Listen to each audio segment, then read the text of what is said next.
FM, the new revolution in media. Stay ahead of the curve with our cutting-edge reporting and accurate breaking news coverage. We are having an earthquake. Oh, God. Hear it here first on Nationwide 90 FM. Is that really clip you, Stonky? Tune in, turn up the volume, and listen. We bring a mix of news, entertainment, and sports to your lives. Nationwide 90 FM's live and continuous coverage of the World Championships in Budapest, Hungary. News and discussions week mornings. Coming up in the news at 6 for this morning. Entertainment in the afternoons, then news again in the evenings. Nationwide news at this hour. Fired. Also, tune in to the entertainment and sports shows in the nights and on the weekends. It is Boy Things After Dark right here on Nationwide 90 FM. Everything is news, from current affairs and entertainment to sports, business, and other categories. Nationwide 90 FM. This is Beanie Man. Give it to them. Zaga, Zen. From every whisper to every commotion. That's rubbish. The KSAMC cannot investigate itself. Was Clip News really talking like that? Every news story unfolds here first at Nationwide 90 FM, the new revolution in media. Every sound is a story, and every story we share is news.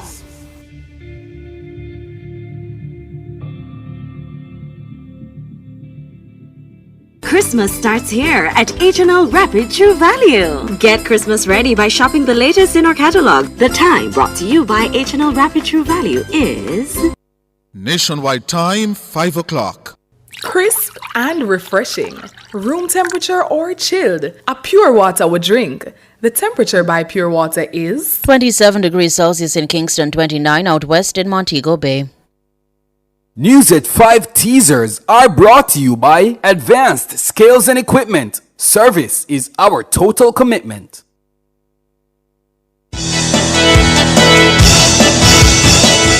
From the Nationwide News Network, comprehensive, incisive, tough. This is Nationwide at 5. Good afternoon, I'm Ricardo Brooks. And I'm Robianne Williams. In Nationwide News at this hour, soldiers charged with the murder of accountant Keith Clark to know tomorrow whether they have a case to answer. Mother who threw her baby from a 3-story building to return to court in January. Prime Minister Andrew Holness says the road network deteriorated long before his administration took office, but his government intends to fix it. We are not pretending as if there is no bad road. Mr. Speaker, I have to repeat over and over again. It's not the Jamaica Labour Party government that create bad road in Jamaica. Normal operations have resumed at Secrets Hotel in Montego Bay, St. James, following protest by workers yesterday. MP Everald Warmington is calling on the government to take over the maintenance of roads and housing schemes across the country. In news from the rest of the world, Mia Mottley asks Donald Trump for face-to-face meeting on climate change. And Mr. Trump continues to pick loyal allies for top White House jobs as the Republicans have now full control of the Congress. In headline sports, West Indies in must-win game against England as 5-match T20 series moves to St. Lucia. And later in our broadcast, in the cover story at 5:35, a war of words has developed between the ruling Jamaica Labour Party and the opposition People's National Party over the state of the country's road network. Who's to be blamed? Opposition spokesman on Works, Michael Phillips, and a member of the JLP's Communication Task Force, Marlon Morgan, will debate the issue. In Public Opinion at 6:26, we ask, what's your reaction to the Prime Minister's claim that criminal gangs have infiltrated the JCF over time? Give us your comments by logging on to our Facebook page, Nationwide News Network, and by tweeting us at Nationwide Radio and message us on WhatsApp at 876-285-5693. You can also leave your comments on Instagram at Nationwide 90 FM. In the nation's business at 6:40, the Jamaica Confederation of Trade Unions is proposing the establishment of a joint industrial council for the tourism industry. This follows 2 recent protests by hotel workers. The JCTU's president, St. Patrice Innes, will join us. At 7, it's Think Like a Stockbroker with Siobhan Campbell. All these and more as we take you home on air on your mobile, Nationwide 90 FM, nationwideradiojm.com, and on the Nationwide app. Available on the Google Play and the App Store. This Wednesday afternoon, it's Wednesday, November 13, 2024.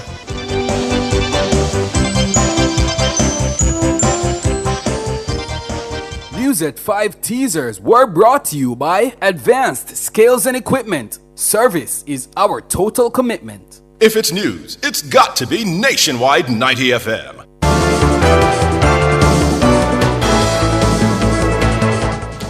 Now to the details. The three soldiers on trial for the 2010 murder of businessman Keith Clark will know on Thursday whether they have a case to answer.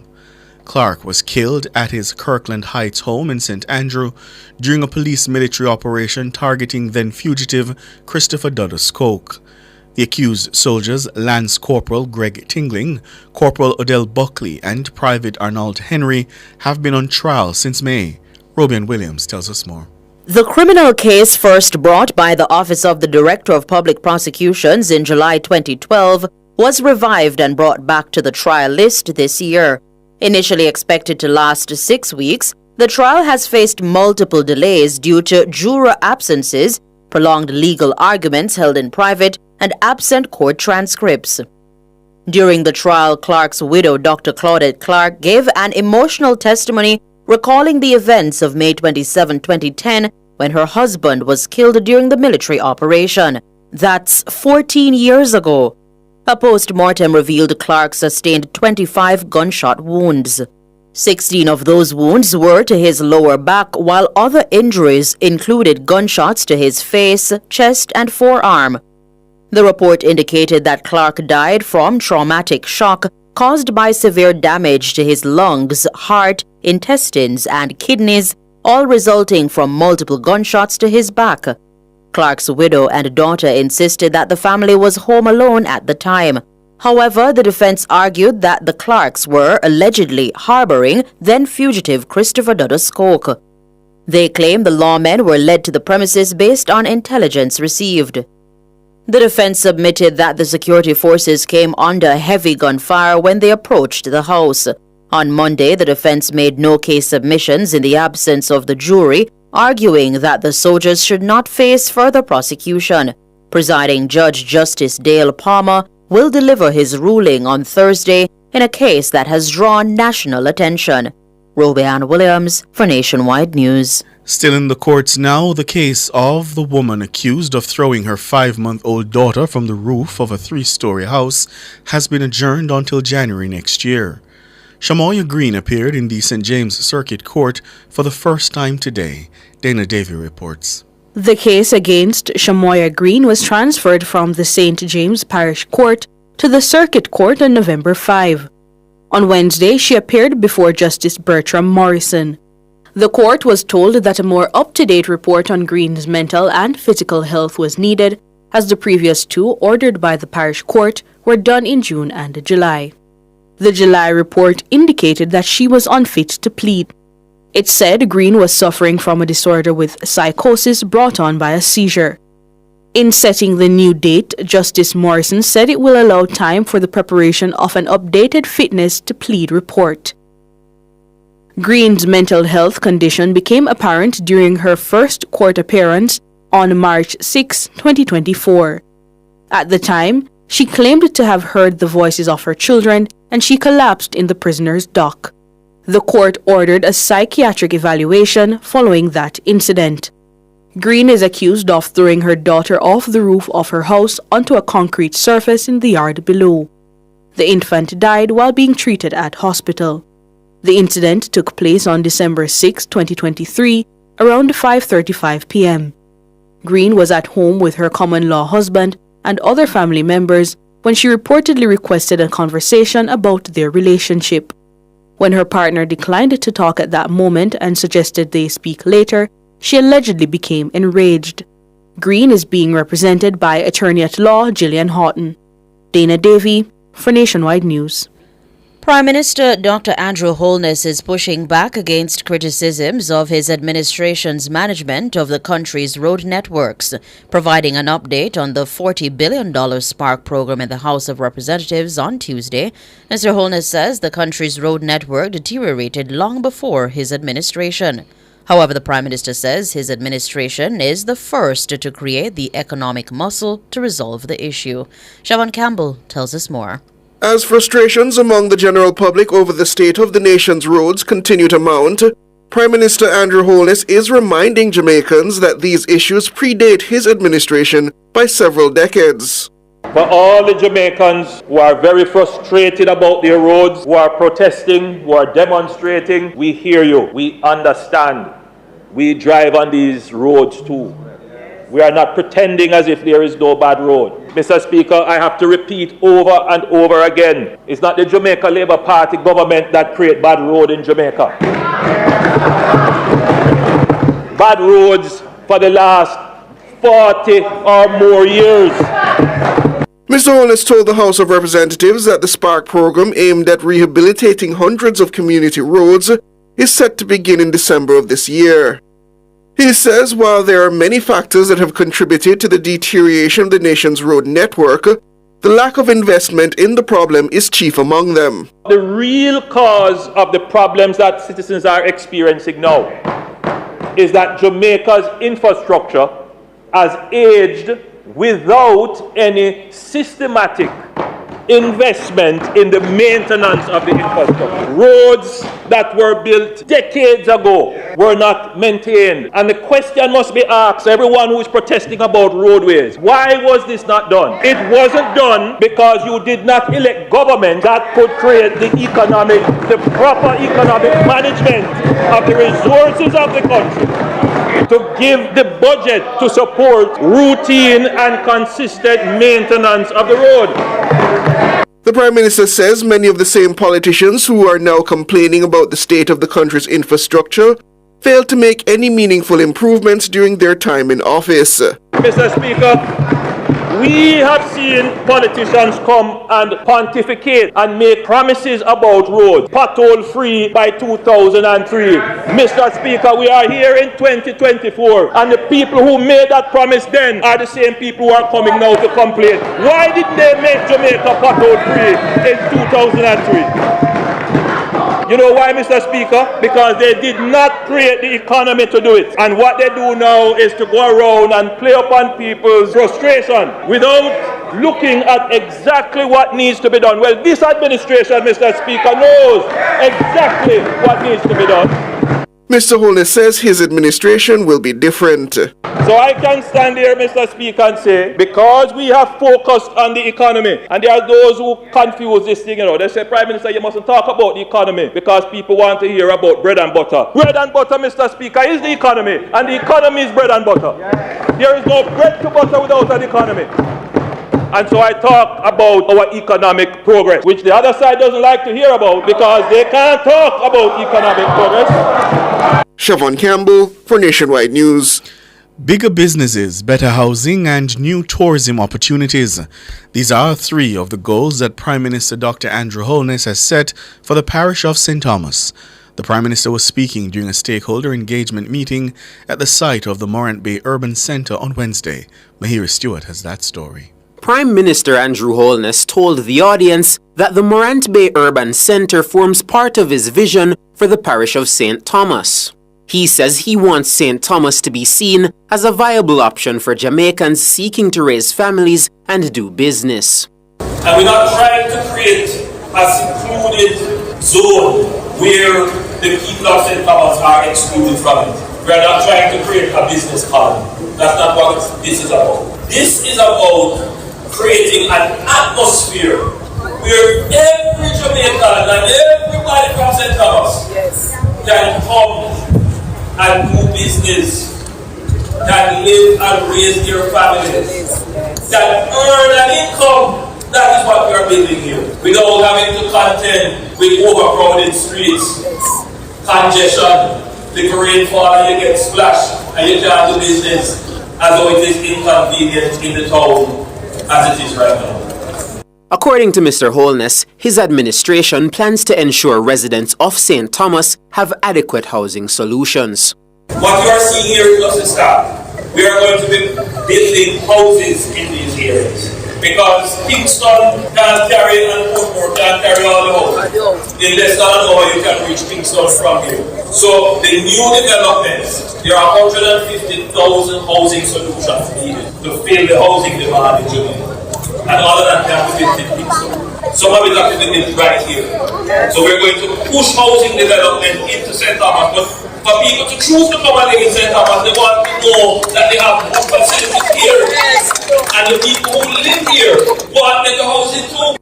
Mr. Holness says his desire is to see an uptick in locally focused tourism opportunities for St. Thomas residents. Morant Bay has a great deal of history that we have not tapped. We have to really tap into it.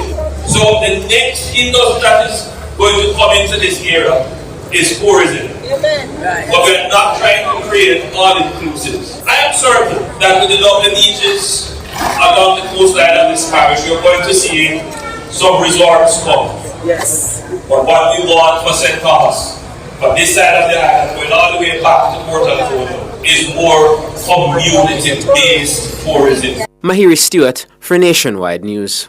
Senior advisor and strategist in the Ministry of Tourism, Delano Seavright, says normal operations have resumed at Secrets Hotel in Montego Bay, St. James, following Tuesday's protest by workers. Mr. Seavright provided the update to our news center on Wednesday. We continue to maintain contact with our stakeholders at Secrets Resort, management, and a number of staff members. So far, we're getting very positive updates as it relates to discussions that have been had. But overall, there's a spirit of unity and a spirit of cooperation that we're very happy about. And we're happy to also say that the hotel is fully operational and everyone is pretty much back at work. Scores of disgruntled workers staged a protest at the entrance of the property over inadequate pay and being overworked. According to the workers, they're being paid less than $2 per hour. The protest triggered back-to-back meetings with tourism and labor ministries. Mr. Seavright says, among other issues, there may have been a breakdown in communication between the management and staff regarding bonuses for the Christmas period.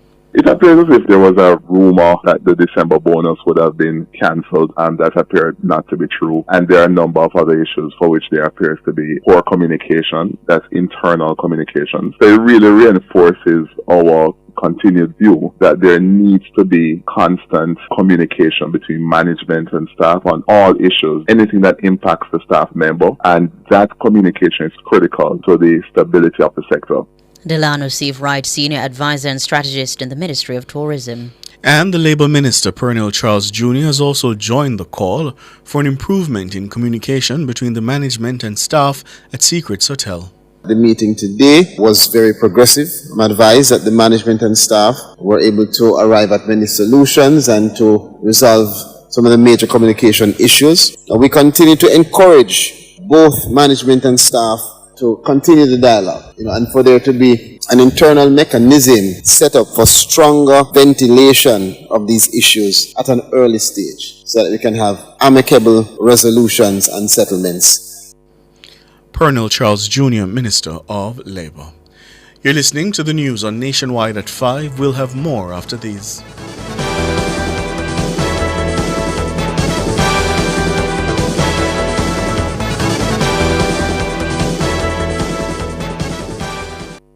Value Drug Pharmacy offers curbside pickup and delivery of your branded and generic drugs. WhatsApp your prescription to 876-881-6695. The time by Value Drug Pharmacy is 16 minutes after 5.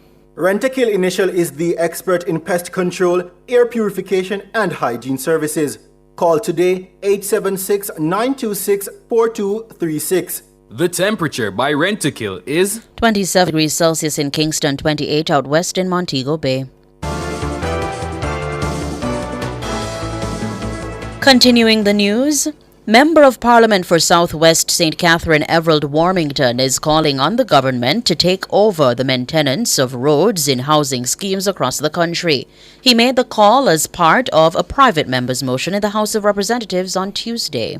Whereas the road infrastructure in most of the housing schemes in Jamaica are in deplorable conditions, and where those roads continue to deteriorate without any maintenance by government, and where some of these housing schemes are existent in excess of 50 to 60 years, and where successive governments at the central and local level have refused to assume responsibility for these infrastructures, and where such actions by government result in severe difficulties and suffering for Jamaicans living in these housing schemes, and where these residents are taxed taxpayers, and most of them are poor, less fortunate Jamaicans, be it resolved that this Parliament calls on the government to immediately assume responsibility for all road infrastructures in housing schemes throughout Jamaica, and when funds are available, commence the necessary repairs and rehabilitation needed to bring all these roads in proper and suitable and usable condition.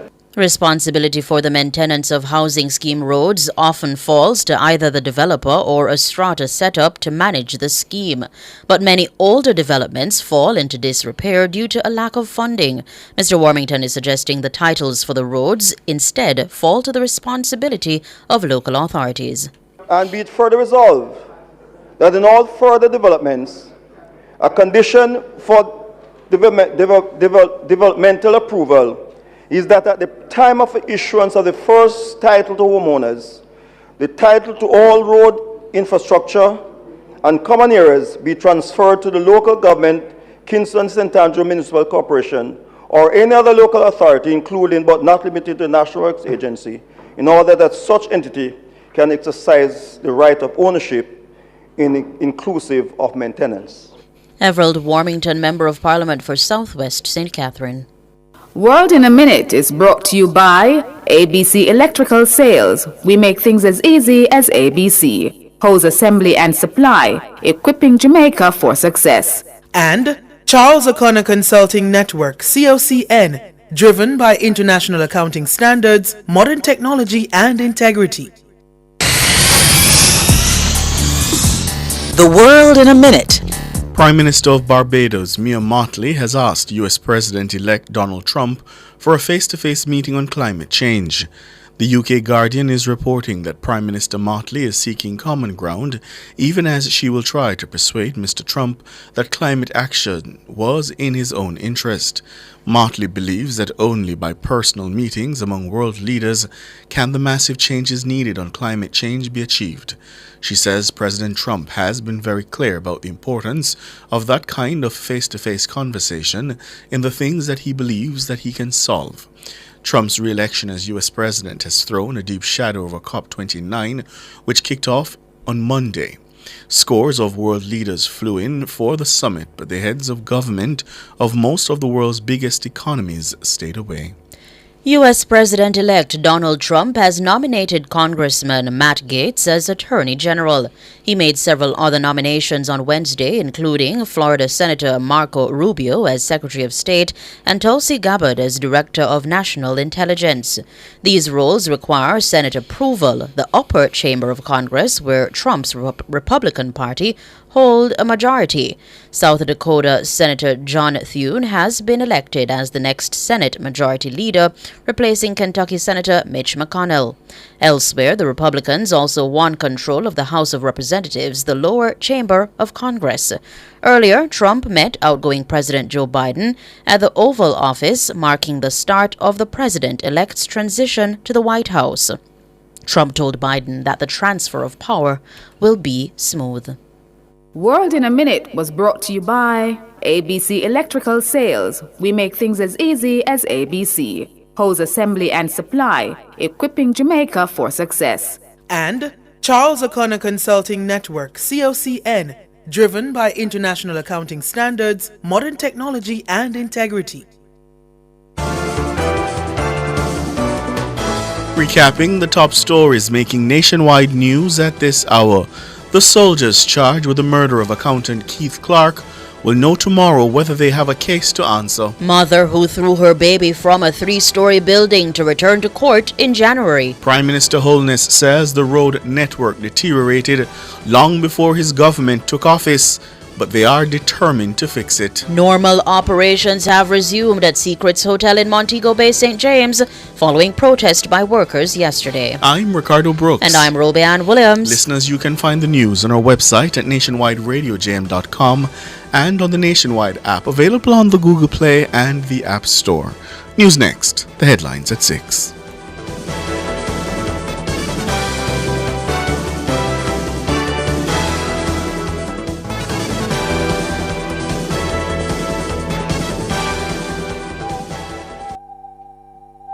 It must stop. It have to stop. Gang violence is not the solution to our problem. It will only cause pain and suffering. Let's find non-violent ways to solve our conflict. Let's work together to create a safer and peaceful Jamaica. Let's all live good. A message from the Ministry of National Security. With Jamaica Automobile Association, membership is a win-win. Enter the JAA Fuel Up promotion and you could win the grand prize of JAA Gold membership for 1 year, plus fuel valued at $240,000. Just purchase, renew or upgrade your JAA membership or use your individual JAA advance card to buy at least $10,000 of fuel a month. So, fuel up! There's also monthly prices of $20,000 in fuel. Enter now. JAA Fuel Up promotion ends December 13, 2024. Conditions apply. The Philharmonic Orchestra of Jamaica and the Concert Chorale of Harlem present Éclat Opéra, a breathtaking evening of arias, classics, spirituals, and jazz at the Little Theatre. 2 shows, November 16 and 17. Tickets at Monarch Pharmacy, Sovereign and Barbican, Fontana, Waterloo, Music Mart, and online at Eventbrite. The Philharmonic Orchestra of Jamaica and the Concert Chorale of Harlem in concert November 16 and 17 at the Little Theatre. Main sponsors, the Jamaica Tourist Board and the Chase Fund. Details available on Facebook and the press. Drive Hyundai vehicles beyond your dreams with an exclusive 4.99% interest rate. Yes! Shop Hyundai vehicles and get a super low 4.99% interest rate on your car loan. Plus 2 years free service, 1 year insurance, and 5 years warranty. Offer valid on all 2024 Hyundai vehicles. Drive your Hyundai with the lowest interest, 4.99%. Conditions apply.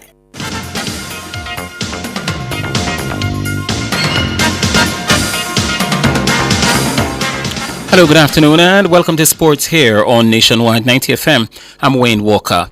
Following heavy losses in the first 2 games in Barbados, West Indies will look for a response when they face England in the 3rd game of their 5-match T20 International Series at the Darren Sammy Stadium in St. Lucia tomorrow, starting at 2 p.m. Jamaica time. The game is a must-win for the West Indies if they are to remain with a chance of winning the series.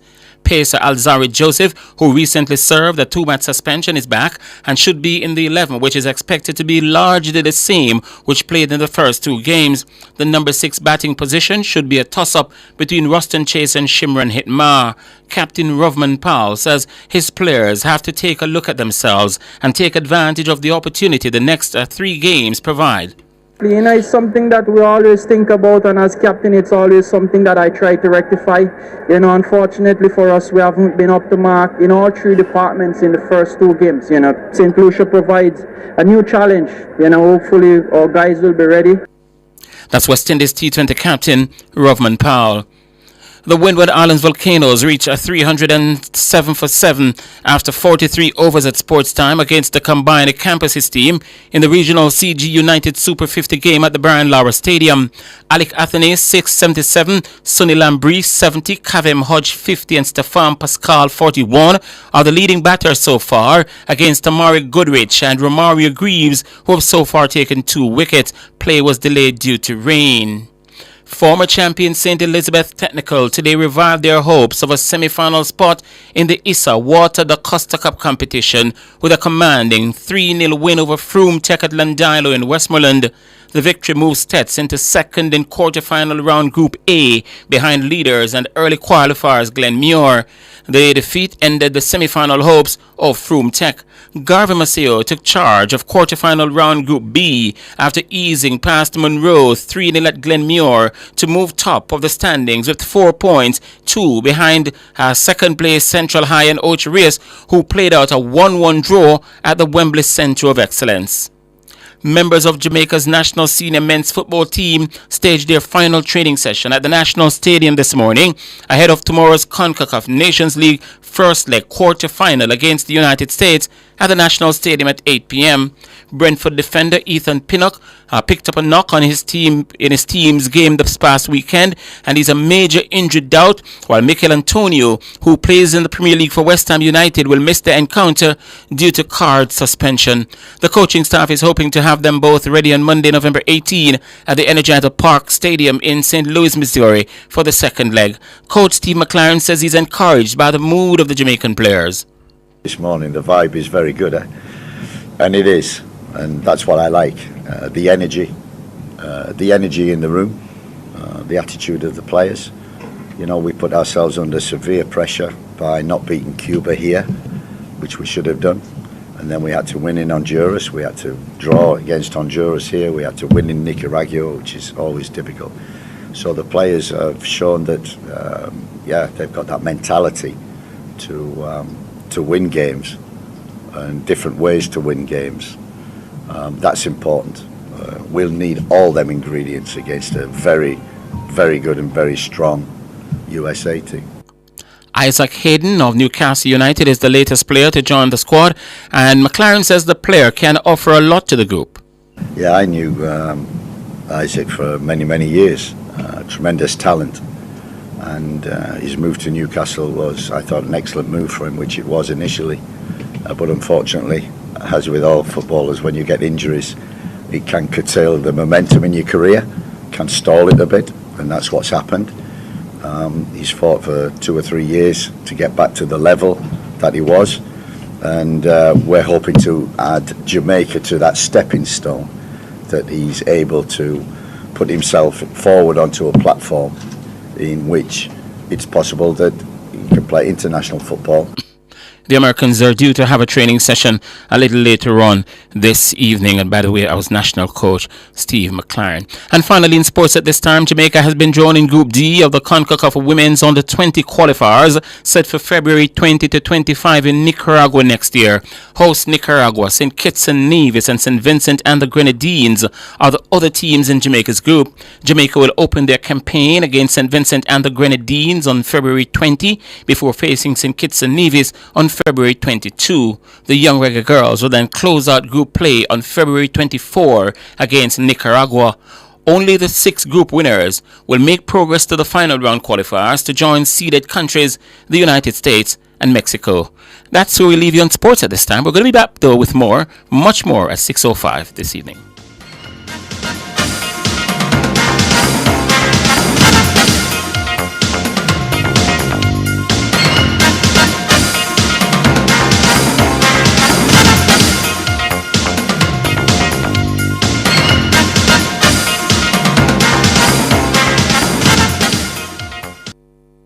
Since 2016, 156,000 more Jamaicans are working. This is more than any other time in our history. Your government is caring for you. The time brought to you by the Office of the Prime Minister is 5:30. I don't have no time for whole heap of paperwork. That's why I downloaded and signed up for my One Jane Passport app. Get it all in one go. Download and sign up now. The temperature by the One Jane Passport app is 27 degrees Celsius here in the nation's capital, Kingston. It's 28 in the western city, Montego Bay. Yo, run the track! Burger King 5K and Relay is back Sunday, November 10th, 6 a.m. New venue, Emancipation Park. Register with your school, alma mater, or companies to win a share of over $1 million. Past students, run, walk, or crawl, but finish the race for the BK Big Finish Prize. Register now at www.runningeventsja.com. Yo, run the track! Burger King 5K and Relay. Sponsored by Rainforest, Soccer Express, Burger King, developing schools and communities through sports. Exciting news, Montego Bay! Active Home Center, your favorite home store, has upgraded and relocated its showroom to Barnett Tech Park at the intersection of Barnett Street and Fairfield Road. Discover new categories like furniture and sintered stone, and enjoy our expanded selection of tiles and lighting. And here's the best part! You can now collect tiles on the same day! Visit us today. Active Home Center. More savings, more choices. Public opinion. Stop this foolish about this GLP and PMP business. We are Jamaican. Different people. It's not a matter of a JLP or a PMP. I think it's more like where it is that you think you're comfortable, what support you can afford to make the country better. Different views. Most entertainers, they're not amenable to management, so the only thing that can ultimately structure them is the court and the prison. Public opinion. The voice of the people at 6:25 p.m. weekdays during Nationwide at 5. Tune into Nationwide at 6:25 p.m. for Public Opinion, where the people's views matter. Public Opinion is brought to you by Cleasing Industrial Supplies Limited, Industrial Automation and Control Solutions. It's The IMAJ Seminar, The Business of Construction, Global Competitiveness in a Local Environment. Register today. Don't get left behind. Learn how to compete in the global construction market. Tune in to CliffViews Online on Tuesday, November 19 from 10 a.m. to 1 p.m. or visit the Jamaica Conference Center for the IMAJ Seminar. Learn about project financing, international management systems, labor productivity, and much more. Benefit from high-quality training, financial assistance, and understanding how to elevate standards in the construction industry. So tune in to CliffViews Online Tuesday, November 19 from 10 a.m. to 1 p.m. Catch Nationwide 90 FM broadcasting live from the IMAJ Seminar at the Jamaica Conference Center. All this and more only on Nationwide 90 FM, the new revolution in media. This broadcast is brought to you by Incorporated Master Builders Association of Jamaica.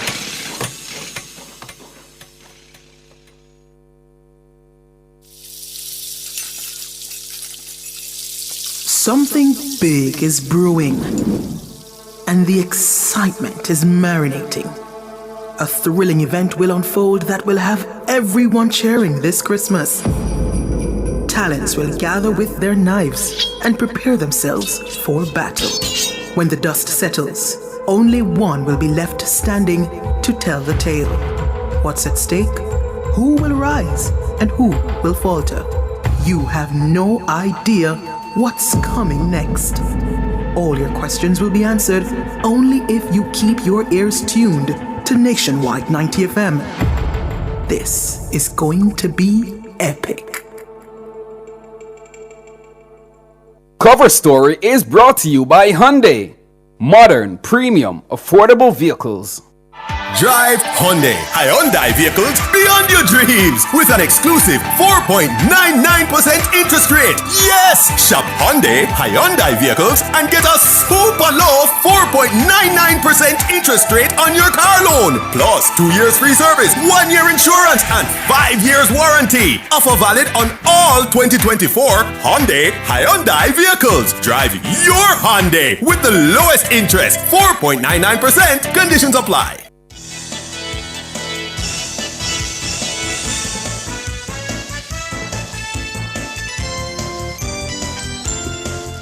Good afternoon to you. Thank you so much for joining us here on Nationwide at 5. We're inside the segment we call The Cover Story. I'm Ricardo Brooks. And I'm Siobhan Campbell. How are you, Siobhan? Doing quite well. It's nice and overcast. Nice and overcast. Yes, No, man, it's that's two words my- I've ever seen used. Yeah, man. That's my kind of weather. Yeah? Nice and overcast and cool.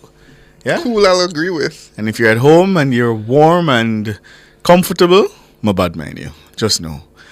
But in the cover story this afternoon, a debate on the state of the nation's roads.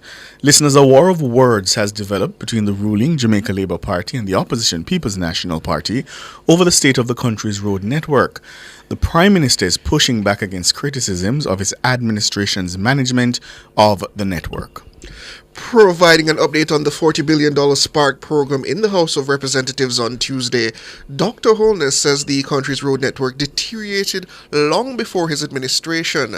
However, the Prime Minister says his administration is the first to create the economic muscle to resolve the situation. He says many of the same politicians who are now complaining about the state of the country's infrastructure failed to make any meaningful improvements during their time in office. Mr. Speaker, we have seen politicians come and pontificate and make promises about roads, pothole free by 2003. Mr. Speaker, we are here in 2024, and the people who made that promise then are the same people who are coming now to complain. Why did they make Jamaica pothole free in 2003? You know why, Mr. Speaker? Because they did not create the economy to do it. And what they do now is to go around and play upon people's frustration without looking at exactly what needs to be done. Well, this administration, Mr. Speaker, knows exactly what needs to be done.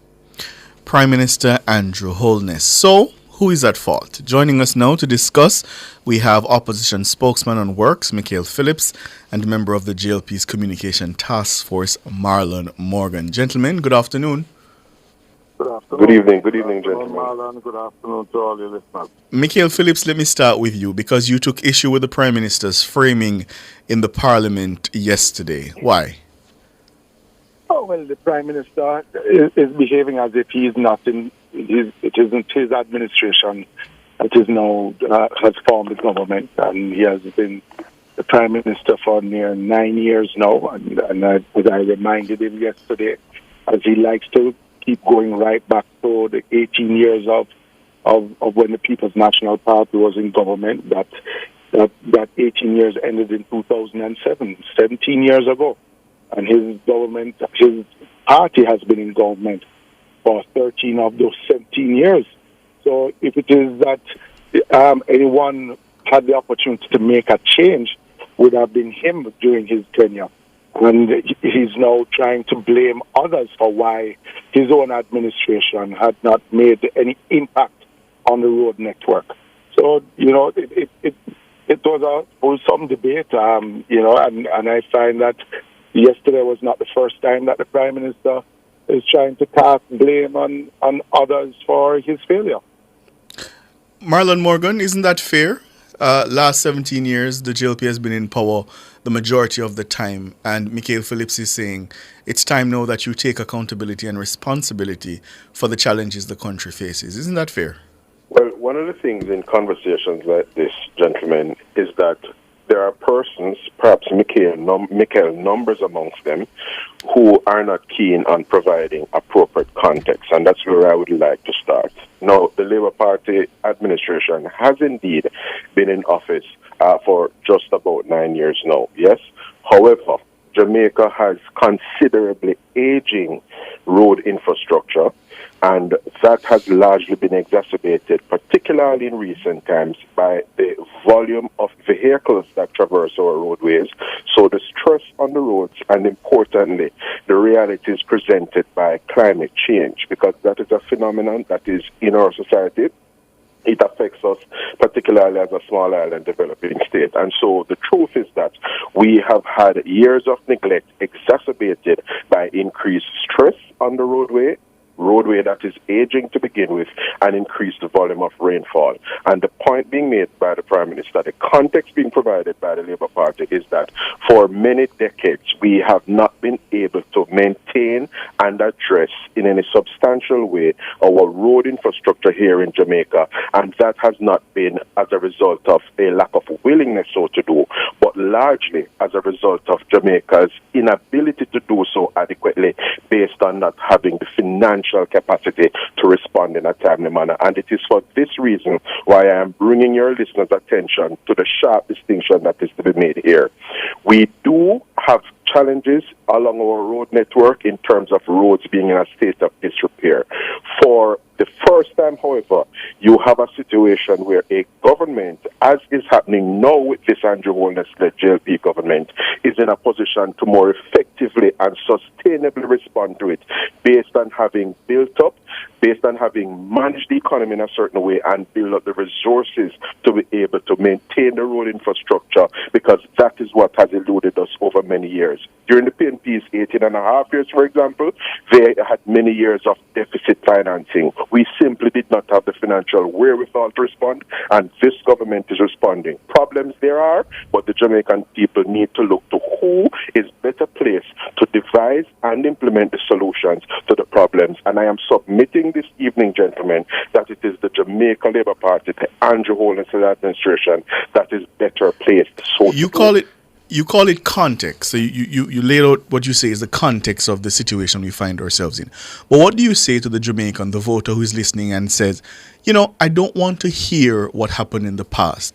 What I want to hear now is the solutions for the future and why you're not getting on with it so that I can see the tangible results. What do you say to that person? Excellent, because persons are impatient of any blame game.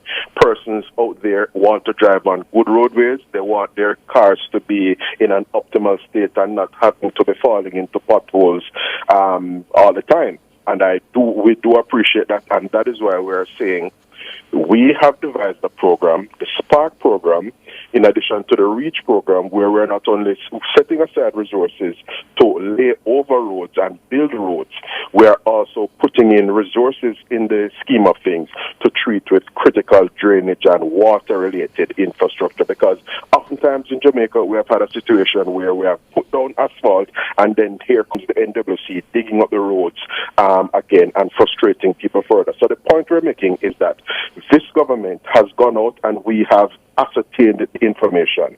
The NWA has been undertaking an audit, comprehensive audit of our road network across Jamaica. They have determined that we have just about 27,000 kilometers of roads. They are developing the data because we did not have even reliable data to begin with, and this has been a phenomenon over many years. So you cannot begin to scope and fix what you have not determined or measured. And so we have started with that. We're putting in the systems-related support to be able to more effectively schedule and develop a program to maintain our roads. And it is backed by the financial resources, not borrowed funds, as we saw with Omar Davies and PJ Patterson. We're doing it with Jamaica's own money because these are the dividends from managing your economy in a good way and building up the financial capacity to be better able to respond. We are not where we would want to be financially as a country in terms of having all the resources and all the capacity to fix all the roads at once. But as a government, we're craving the indulgence of the Jamaican people. We're craving their understanding. We are building the capacity to be able to fix the roads. And Michael Phillips, I'd like to put that to you. Is that an unfair assessment and an unfair request from the governing JLP that, the problem of the road networks has been a cumulative one, and now the funds exist to solve it? Just give us a little bit more in terms of patience.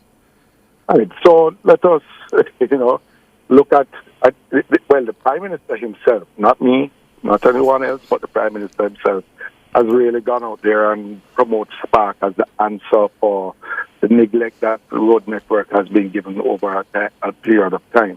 Now, I remember standing up in Parliament, we had some floodings in Clarendon, and asking are we going to develop a national plan at looking out at our drainage.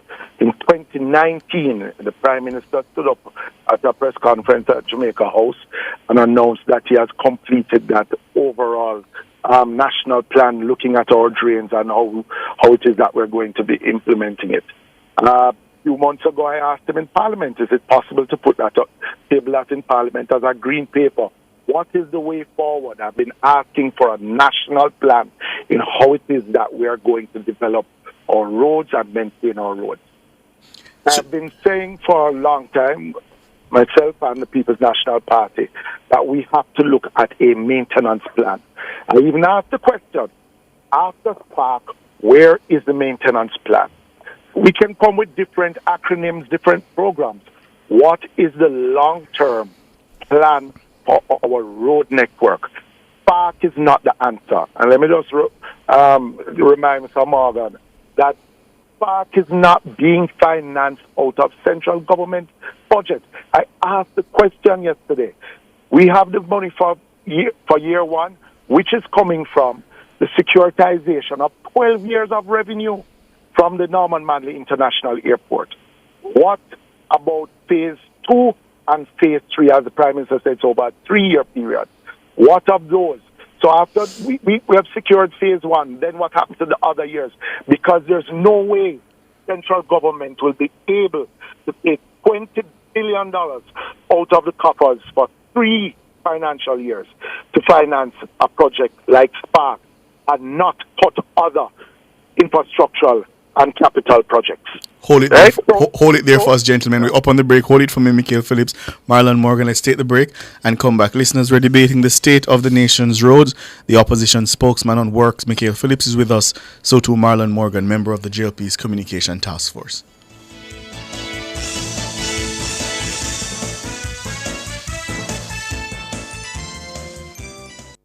Clearing personal, non-commercial shipments at the port? Avoid the wait. Request a contactless clearance through your agent today. It's more efficient. It's secure. The time by the Jamaica Customs Agency is 5:47. Upgrade your kitchen and bathroom to the next level with Unique Living. They're the ultimate destination for all your kitchen and bathroom needs, from luxurious shower systems to exquisite faucets, vanities, sinks, toilets, closets, and more. They have it all. Visit shop number 6, 30 Dunrobin Avenue, Kingston 10, or call them at 876-755-3661. Elevate your space with Unique Living, where quality meets expectations. Need to make a change to your title or need a title? Geoland Title Limited. They do lost title application, add and remove names from titles, wills, estates. First-time registration land surveys also included. Affordable rates and flexible payment options. NLA adjudication and land titling waivers also available. They have 8 locations island-wide. Call 876-754-6436 or visit their website at geolandonline.com. Geoland Title Limited. Secure your land, secure your title.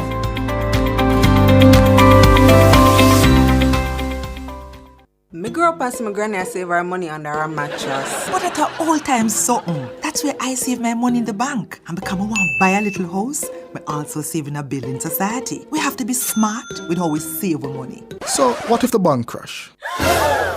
Well, that's where JDIC comes in. Make I tell you something. With the JDIC Deposit Insurance Scheme, once you save your money in a commercial bank, merchant bank, or building society, your deposit is covered up to a maximum of $1.2 million per depositor per financial institution if the institution fails. All the information that you need is available at jdic.org, and you can follow their social media platform for more information. JDIC, protecting deposits for you and me.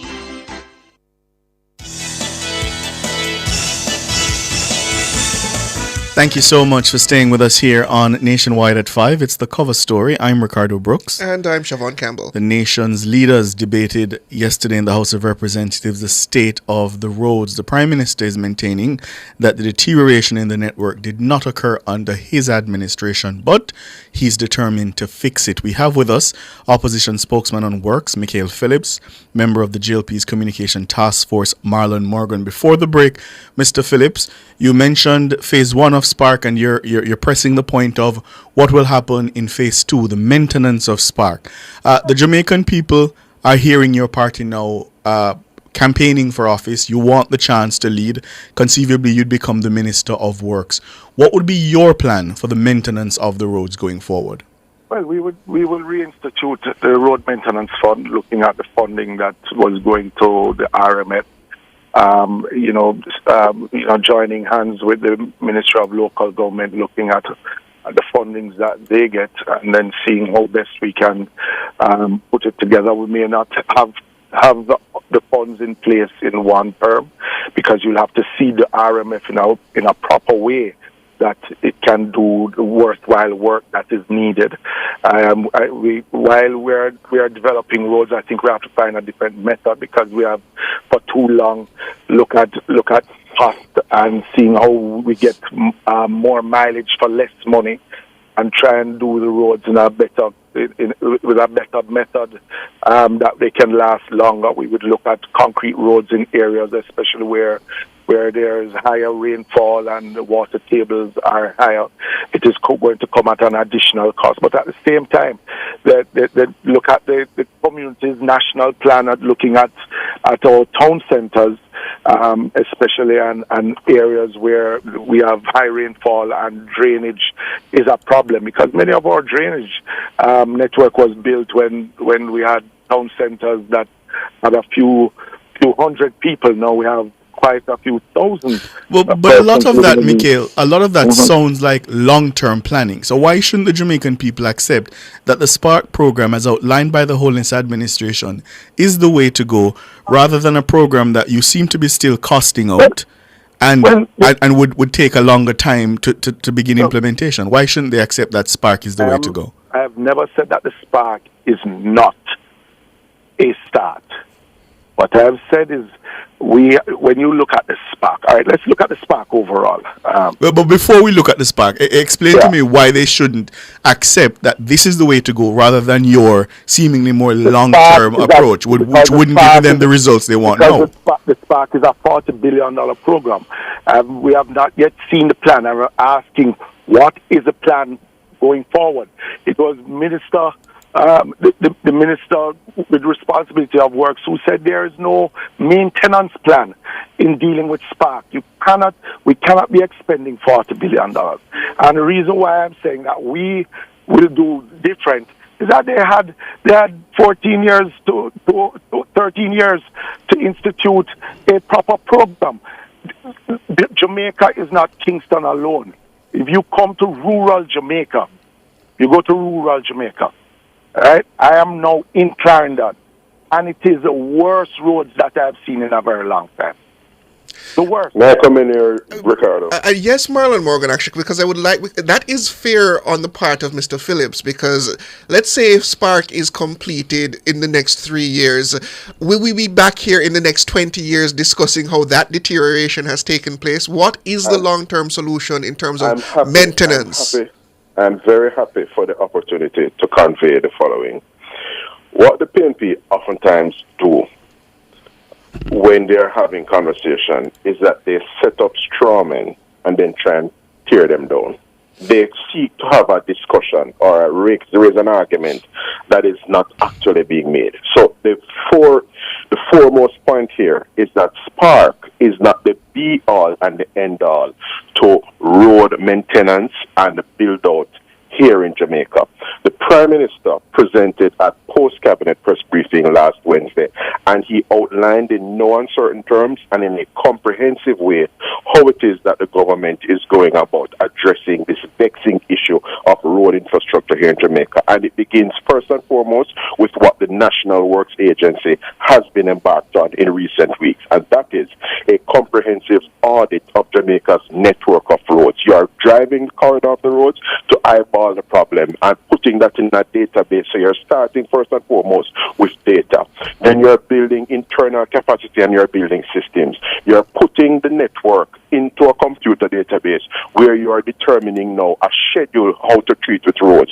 But importantly, one of the observations we're making is that what has eluded us over many decades, the resources that is, we are now in a better position so to treat with. And I shudder to think, because I would have heard from Mikhail just now about the road maintenance fund, and there's a degree of cognitive dissonance emerging here, because if you think about it, the PNP has oftentimes called for the reduction in the yield, or the reduction rather in the gas tax, and therefore they would be ceding revenue. So how can you be proposing to reduce gas tax or cede revenue and then suggest that you want more money in the road maintenance fund or tap money from the road maintenance fund to treat with road maintenance? The two do not compute, they do not reconcile, unless you're simply seeking to hoodwink the Jamaican people. And it is for that precise reason why he struggled to articulate in a compelling and coherent way a while ago what it is that he would do were he minted tomorrow morning as Works Minister. And I'll go further to say this. The government not only has a comprehensive program in place to treat with road maintenance, separate and apart from Spark. That's why we're building that out.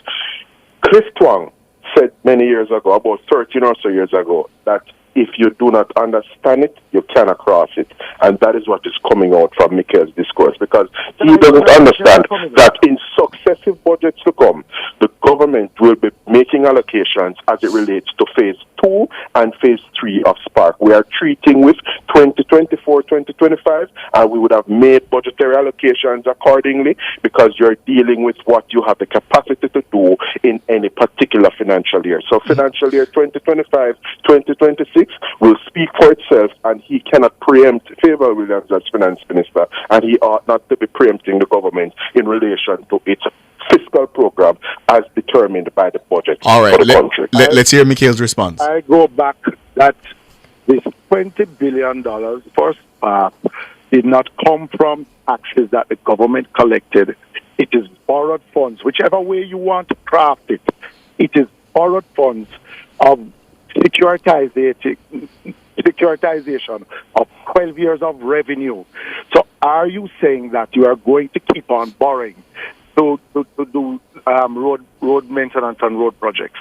We have never, and I don't see where we are going to in the short period of time ahead of us, where we are going to find enough monies within central government budget to maintain the road networks as we need to.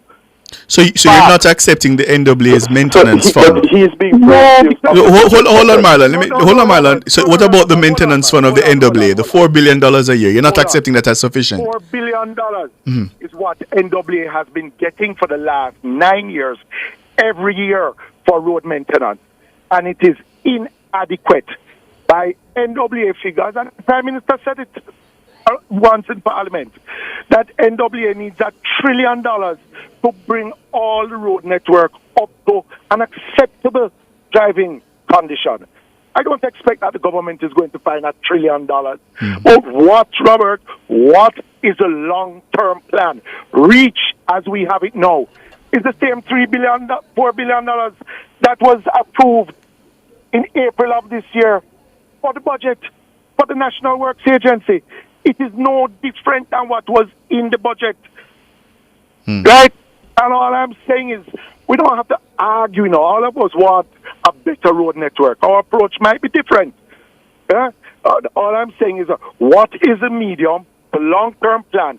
Yes, you're doing the surveys of all the roads. That could have been done already, because between the National Works Agency and the municipal councils, right, you have 27,000 kilometers of roads across the island. It is going to take $30 million, National Works Agency figures, to overlay 1 kilometer of road. Mikhail had the first word. Marlon, I give you the last word. We're out of time. Let me give you the last word, Marlon. Mikhail had the first word. I think the government. Long-term plan, Marlon. Just accept that.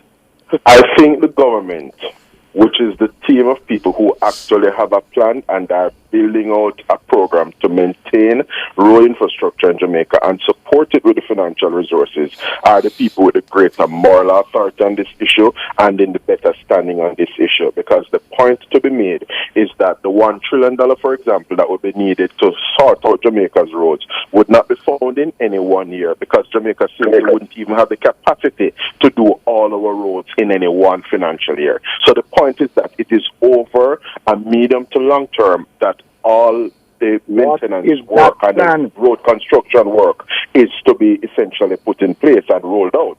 And what we're seeing now is that Spark is an important start in the scheme of things. It will be fixing a considerable number of roads, and the people have had a say in making a determination as to which roads are to be fixed, certainly in phase one as it relates to Spark. We actually have a plan, and we are implementing that as we speak, and the people of Jamaica will be traversing better roads in the weeks and months ahead. And that is a far cry from what the PNP is proposing to come with, which is a plan which is just empty.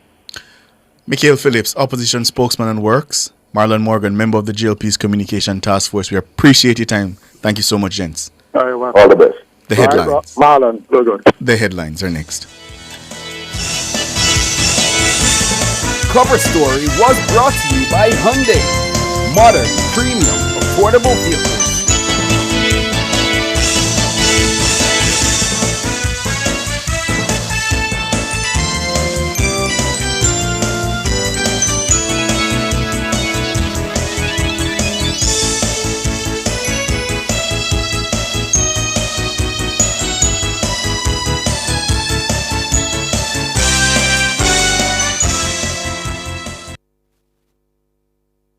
The time brought to you by Guardian Life. Live secure, live easy is a minute after 6. Nationwide headlines at 6.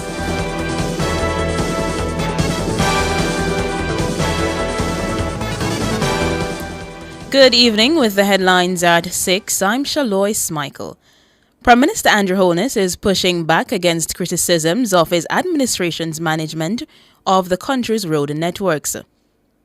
Providing an update on the Spark program in Parliament on Tuesday, Dr. Holness says the country's road network deteriorated long before his administration. For all the Jamaicans who are very frustrated about their roads, who are protesting, who are demonstrating, we hear you. We understand. We drive on these roads too. We are not pretending as if there is no bad road. Mr. Speaker, I have to repeat over and over again. It's not the Jamaica Labour Party government that create bad road in Jamaica. Bad roads for the last 40 or more years. The Prime Minister says many of the same politicians who are now complaining about the state of the country's infrastructure failed to make any meaningful improvements during their time in office. Mr. Speaker, We have seen politicians come and pontificate and make promises about roads, pothole free by 2003. Mr. Speaker, we are here in 2024, and the people who made that promise then are the same people who are coming now to complain. Why did they make Jamaica pothole free in 2003? You know why, Mr. Speaker? Because they did not create the economy to do it. And what they do now is to go around and play upon people's frustration without looking at exactly what needs to be done. Well, this administration, Mr. Speaker, knows exactly what needs to be done. Prime Minister Andrew Holness. Senior advisor and strategist in the Ministry of Tourism, Delano Seavright, says normal operations have resumed at Secrets Hotel in Montego Bay following a Tuesday's protest by workers. Mr. Seavright provided the update to our news center on Wednesday. We continue to maintain contact with our stakeholders at Secrets Resort, management, and a number of staff members. So far, we're getting very positive updates as it relates to discussions that have been had. But overall, there's a spirit of unity and a spirit of cooperation that we're very happy about. And we're happy to also say that the hotel is fully operational and everyone is pretty much back at work. Mr. Seavright says, among other issues, there may have been a breakdown in communication between the management and staff regarding bonuses for the Christmas period. It appears as if there was a rumor that the December bonus would have been cancelled, and that appeared not to be true. And there are a number of other issues for which there appears to be poor communication, that's internal communication. So it really reinforces our continued view that there needs to be constant communication between management and staff on all issues, anything that impacts the staff member, and that communication is critical to the stability of the sector. Delano Seavright, a senior advisor and strategist in the Ministry of Tourism. And Labour Minister Pernell Charles Jr. has also joined the call for an improvement in communication between the management and staff at Secrets Hotel. The meeting today was very progressive. I'm advised that the management and staff were able to arrive at many solutions and to resolve some of the major communication issues. And we continue to encourage both management and staff to continue the dialogue, and for there to be an internal mechanism set up for stronger ventilation of these issues at an early stage so that we can have amicable resolutions and settlements. Pernell Charles Jr., Minister of Labour. Member of Parliament for South West St. Catherine, Everald Warmington, is calling on the government to take over the maintenance of roads in housing schemes across the country. He made the call as part of a private member's motion in the House of Representatives on Tuesday. Whereas the road infrastructure in most of the housing schemes in Jamaica are in deplorable conditions, and where those roads continue to deteriorate without any maintenance by government, and where some of these housing schemes are existent in excess of 50 to 60 years, and where successive governments at the central and local level have refused to assume responsibility for these infrastructures, and where such actions by government result in severe difficulties and suffering for Jamaicans living in these housing schemes, and where these residents are taxpayers and most of them are poor, less fortunate Jamaicans, be it resolved that this Parliament calls on the government to immediately assume responsibility for all road infrastructures in housing schemes throughout Jamaica, and when funds are available, commence the necessary repairs and rehabilitation needed to bring all these roads in proper and suitable and usable condition. Mr. Warmington is suggesting that titles for the roads fall to the responsible local authorities. And be it further resolved that in all further developments, a condition for developmental approval is that at the time of issuance of the first title to homeowners, the title to all road infrastructure and common areas be transferred to the local government, Kingston St. Andrew Municipal Corporation, or any other local authority, including but not limited to the National Works Agency, in order that such entity can exercise the right of ownership inclusive of maintenance. Everald Warmington, MP for South West St. Catherine. A woman was injured following a two-vehicle crash involving her car and a price-smart truck on the Spurtree Hill Main Road in Manchester on Wednesday. An alleged eyewitness says the crash happened after 1 p.m. I sit down in the shop and I did watch a movie. And when I hear boom and I look around, I see the truck lick the vehicle, the van. out of the road and let him cross the road and go over the old house, go drop. And I said, John no star, somebody must dead. Run across the road. Me see if she alright. She come out, she alright. She said she alright, fi dead. After me come cross, me call the van truck man. And me say, you know alright, you know come out of the truck. And then say, yes, them a come out. And they come out. When me go back across the road, the lady start spit blood and something. And I say, you need to go to hospital or doctor. According to the alleged eyewitness, the truck got out of control while going downhill. She says the Spurtree Hill main road is an accident-prone area, but that drivers are to blame for the crashes there. The road is not dangerous to me, it's the people, the driver. Because him say, they lose brake. Them not check the truck them good. Them just send them out on the road and then when the incident them happen now, this is the result. But that's about it. That was an alleged eyewitness. Those were the headlines at 6. I'm Shaloy Smykel. Sports is next.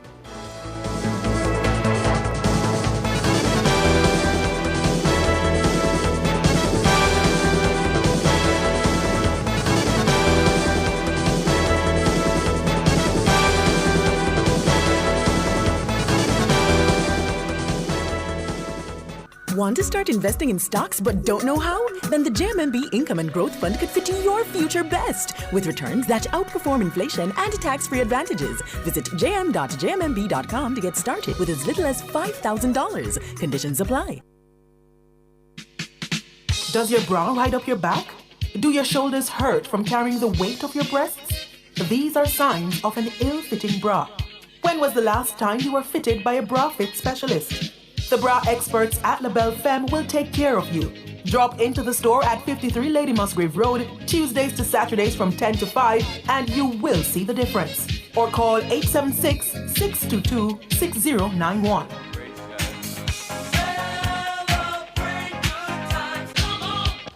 Shop and win a mega kitchen from Megamart. Spend $6,000 or more before GCT at any Megamart location and fill out the entry form provided for a chance to win a brand new stove, fridge, and microwave this Christmas from Appliance Traders Limited. Visit us on social media to win monthly prizes courtesy of Lasco, Grace Foods, and Facey Commodity Company Limited. Promotion runs from September 30 to December 6. Shop now to win a mega kitchen from Megamart. The best value by far. Conditions apply. Must be 18 years or older to enter. Authorized under Section 58.3 of the Betting, Gaming, and Lotteries Act.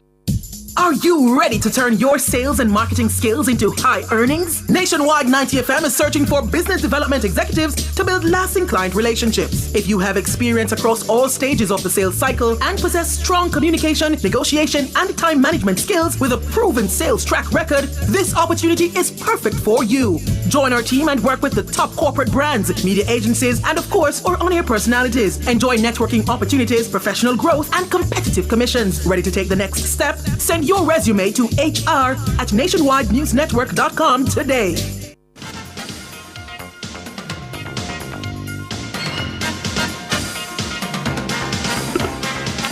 Hello, good evening, and welcome to Sports here on Nationwide 90 FM. I'm Wayne Walker. Following heavy losses in the first two games in Barbados, the West Indies will look for a response when they face England in the third game of their 5-match T20 International Series at the Darren Sammy Stadium in St. Lucia tomorrow starting at 2 p.m. Jamaica time. The game is a must-win for the Windies if they are to remain in with a chance of winning the series. Pacer Alzari Joseph, who recently served a 2-match suspension, is back and should be in the 11, which is expected to be largely the same which played in the first two games. The number 6 batting position should be a toss-up between Ruston Chase and Shimron Hetmar. Captain Rovman Powell says his players have to take a look at themselves and to take advantage of the opportunity the next 3 games provide. You know, it's something that we always think about, and as captain, it's always something that I try to rectify. You know, unfortunately for us, we haven't been up to mark in all 3 departments in the first 2 games. You know, St. Lucia provides a new challenge. You know, hopefully our guys will be ready. West Indies T20 captain Rovman Powell. The Windward Islands Volcanoes made 307 for 7 in 44 overs against the combined campuses team in the regional CG United Super 50 game at the Brian Lara Stadium.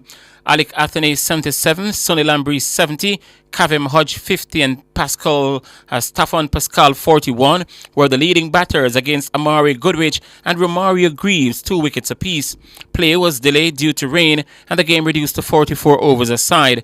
At sports time, the CCC team were 41 for 1 after 8 overs.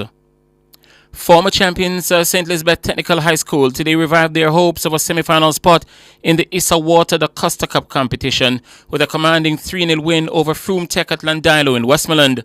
The victory moves Stets into second in quarterfinal round Group A behind leaders and early qualifiers Glenmuir. The defeat ended the semi-final hopes of Froome Tech. Garva Maceo took charge of the quarterfinal round Group B after easing past Monroe by 3-0 at Glenmuir to move top of the standings with 4 points, 2 ahead of Central High and Ocherius, who played out a 1-1 draw at the Wembley Centre of Excellence today.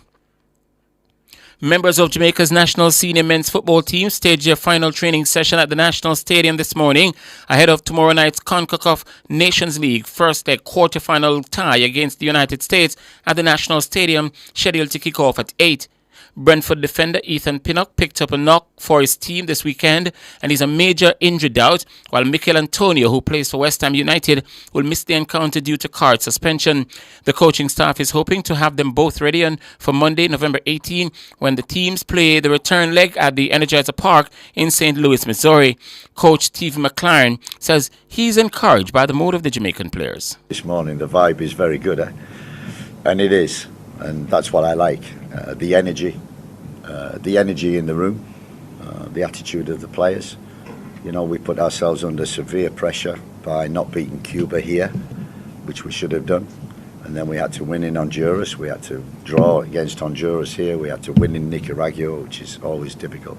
So the players have shown that, they've got that mentality to win games and different ways to win games. That's important. We'll need all them ingredients against a very, very good and very strong USA team. Isaac Hayden of Newcastle United is the latest reggae boy player, and McLaren says he can offer a lot to the group. Yeah, I knew Isaac for many, many years. Tremendous talent. And his move to Newcastle was, I thought, an excellent move for him, which it was initially. But unfortunately, as with all footballers, when you get injuries, it can curtail the momentum in your career, can stall it a bit, and that's what's happened. He's fought for 2 or 3 years to get back to the level that he was, and we're hoping to add Jamaica to that stepping stone, that he's able to put himself forward onto a platform in which it's possible that he can play international football. National Senior Football Team men's national team coach Steve McLaren. Jamaica has been drawn in Group D of the CONCACAF Women's Under-20 qualifiers set for February 20 to 25 in Nicaragua. Hosts Nicaragua, St. Kitts and Nevis, and St. Vincent and the Grenadines are the other teams in Jamaica's group. Jamaica will open their campaign against St. Vincent and the Grenadines on February 20 before facing St. Kitts and Nevis on February 22. The Young Reggae Girls will then close out group play on February 24 against Nicaragua. Only the 6 group winners will make progress to the final round qualifiers to join seeded countries, the United States and Mexico. Philadelphia is the 4th and final city for Grand Slam track 4-meet series. Philly now joins Miami, Kingston, and Los Angeles as host cities. Miami will host the second meet from May 2 to 4 at the Anson Sports Complex in Miramar. Kingston will host the first ever staging of the meet from April 4 to 6 next year, with the Jamaicans Rashawn Clark, Rochelle Clayton, and Akira Nugent already signed up for the meet. Clark, who is also a former national champion, says he now has to make a slight change to his training and competition schedule for the coming season. I mean, the Grand Slam is like 4 times, right? And you race 2 times in one weekend, 2 different events, 400 and 400 for me. And we know, me and my coach would have to train accordingly, because not only the Grand Slam but other meets, you know, to get prepared for like Grand Slam trials and stuff like that. So we train accordingly and we know what to do. Rashawn Clark. Spain's 21-year-old superstar Carlos Alcaraz overcame illness to beat Andrei Rublev at the ATP Tour Finals in Turin, Italy today. Alcaraz won 6-3, 7-6 despite cutting short his practice session yesterday after struggling with a chest complaint. Sporting a pink nasal strip to help his breathing, the third seed won 4 consecutive games to take the first set in just 37 minutes with a double break of serve. He claimed the second in an epic tiebreak, hitting 33 winners overall in the match to compare to 14 for the Russian.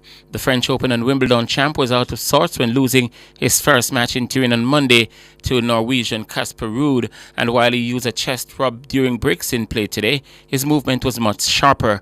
Rublev have now lost 6 consecutive matches at the ATP Finals in straight sets since reaching the semifinals in 2022. Alcaraz will face Zverev on Friday in his final match of round-robin competition. Finally, in sports at this time, Jaylen Brown missed a jumper at the buzzer as defending champions, the Boston Celtics, lost a close game 116-117 to the Atlanta Hawks in the NBA at the TD Gardens in Boston last night. Brown still ended the night with 37 points. Derek White soared for 31 and Jason Tatum 20.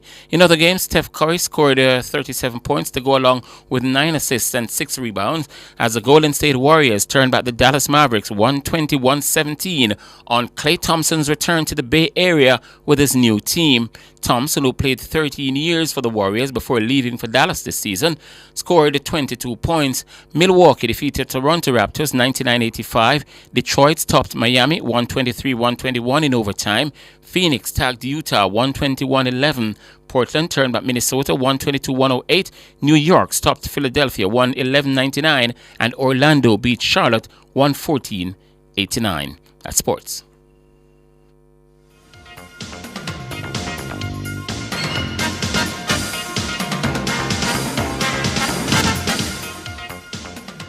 For all your scales and food processing equipment, call Advanced Scales and Equipment Limited at 876-968-9612-5. The time by Advanced Scales and Equipment Limited is 6:20.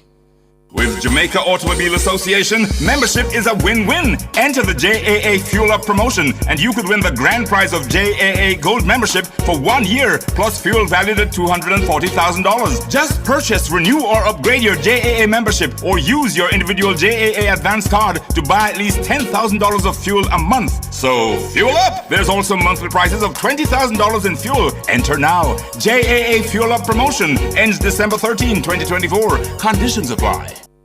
KFC pop, popcorn chicken. KFC popcorn chicken. Incredible, delicious, finger licking in the sauce when me dip it. I can't resist it. Once you start, you can't stop. Do whatever the crunch you want with KFC's popcorn chicken. Delicious, juicy, irresistible. Now available in barbecue. KFC, it's finger licking good. KFC popcorn chicken. Wellington Dental believes that a smile tells 1,000 words. They are dedicated to giving their patients high-quality dental care, offering a full range of dental services so all of your family's needs are met under one roof. Fillings, extractions, crowns, bridges, and much more. They also accept patients using wheelchair. Visit Wellington Dental, 57 Wellington Street, Spanish Town's premier dental provider. Call them today at 876-749-3515. Public Opinion is brought to you by Cleasing Industrial Supplies Limited, Industrial Automation and Control Solutions.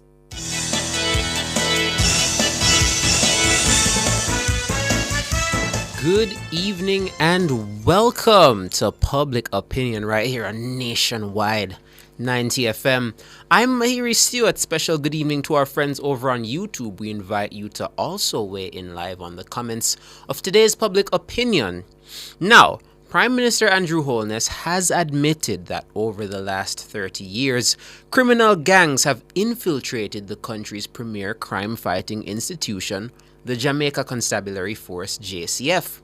Holness made the startling admission while addressing graduates of the force's Inspector Development course on Tuesday. It's one of the most striking admissions from a Prime Minister. The admission prompted the Prime Minister's call for a complete separation of the police force from gangsters.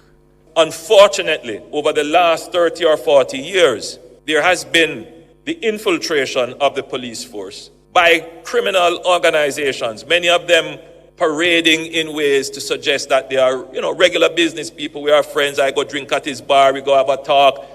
It must change in the JCF. We must, as the people who are protecting the country, separate ourselves in every way from the organized criminal gangs. There you have it, folks. That's Prime Minister Andrew Holness speaking at a graduation ceremony for the JCF's Inspector Development course on Tuesday.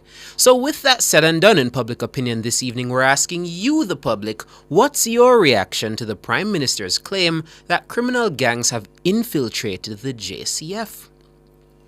Right, so if we go over on Instagram, Craft Sinner, he's the first person we're going to check in with, and he says, him late, at that me know. Barnaby says, been know this a while now. Alright. DMark876 says, yes, we know.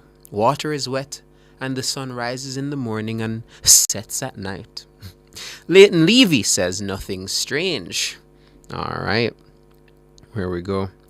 Let's keep going on. 1LE Prodon says he should name the gangs and the gang members. Alright. No Lies Detected says 1 Empress 658. Dominus Downer says facts.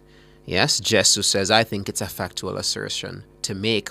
Wevon Senchoy says that is an open secret. Jamaican Advocate says it is a known fact. We've seen it many times. Alright. So that's what we have so far over on Instagram. But if we check over on X, will we get something different or will we get some of the same? Only time will tell, but that's the question for today. What's your reaction to the Prime Minister's claim that criminal gangs have infiltrated the JCF over time? So far on Instagram, folks are saying, yeah, man, common knowledge. We've been on this. But if we go over on X, what are we going to see? All right. Andre Lawrence says that's a so-called secret that's actually quite well known, though people tend to keep it in the background. But we must work to rid this from the JCF. All right. Proud Yardman says acknowledgement is the first step in making corrective change. All right. JCF was always infiltrated by gangs, and people know this but won't admit it. All right. Not too many comments over on Facebook. Not too many comments over on X, rather. But what about Facebook? How many do we have on Facebook? 13? Not sure if we can read all 13, but let's see. Philip Jackson says, this is the first PM that found the gall to speak the unadulterated truth. It's always I don't even know how to pronounce it. I think that's spelled wrong. But never have realized this in an official way. Yes, the bad apples among the bunch must be cleared out. Bever Baker says he's so right on that one for sure. The reason why we have so many crimes in this country is because some of them know something about crime. All right. Beverly Barrett says it's been going on for my 62 years on earth. Glad he spoke about it. Neil Walters says totally agree, but it's been much longer than 30 years. Rosalind Buck says yes, they have. All right. Robert Ranger says that's a fact. Nicola says not new. All right, so that's what we have over on the 3 social media platforms, but what says the YouTubers? All right, so he said 30 years, and I know we got people in YouTube that are older than 30 years. I wasn't here 30 years ago, so maybe those who were can enlighten me a bit, yeah? Help me out here. Let me refresh the live, make sure I'm seeing the up-to-date comments. Let me not read anything that's too old. But what do my YouTubers think? Are they in agreement with the comments that we've seen so far? Are they saying that this is a known thing? Yeah, Patrick Rose says, is this news to NNN? Oh. Verly Green says, speak the truth, PM, you are right. Leonard Seville says, that's nothing new. Gangs in police force, long time. What else we have here? Keep going on. Angela Jones says, everybody know that, even some on here, family. Oh, okay. Whoa, we really gonna say that, Angela? YouTubers, is that true? Is what Angela just said true? Oh dear. MS says, hello, Mahiri. Hi, MS. How are ya? How are you doing? Thanks for tuning in. What else we have here? Still looking for things I can read. Yeah. Still looking for things I can read. Douglas Rogers says well-known facts. Yeah. What else we have here? Not seeing too many. If someone says Marcus the Best says deal with it, I can only assume it means deal with it in terms of deal with this issue. Which, I mean, if we are to believe what's going on, there's indeed an issue, yes? Alright, what else we have here? Anything else I can read before we leave? D.S. Isaacs says, from the days when Diamond Socks and Clarks are beat, police and gangs are bench and bottom. Alright, Barbara Ellington says, PM is speaking the gospel, no lies told. Everyone who is honest knows this. Mildred Hamilton says, good that the PM has seen it fit to admit to a well-known fact. Alright. San says, whole heap of gunmen join force to get their hands on licensed firearms. I call them legal gunmen. Alright, San. Alright, we're running out of time here, folks. So that's Pub Up for today. Thank you so much for tuning in. Make sure you tune in tomorrow and make sure you stay tuned because we are about to get into the business report. Public Opinion was brought to you by Cleasing Industrial Supplies Limited, Industrial Automation and Control Solutions.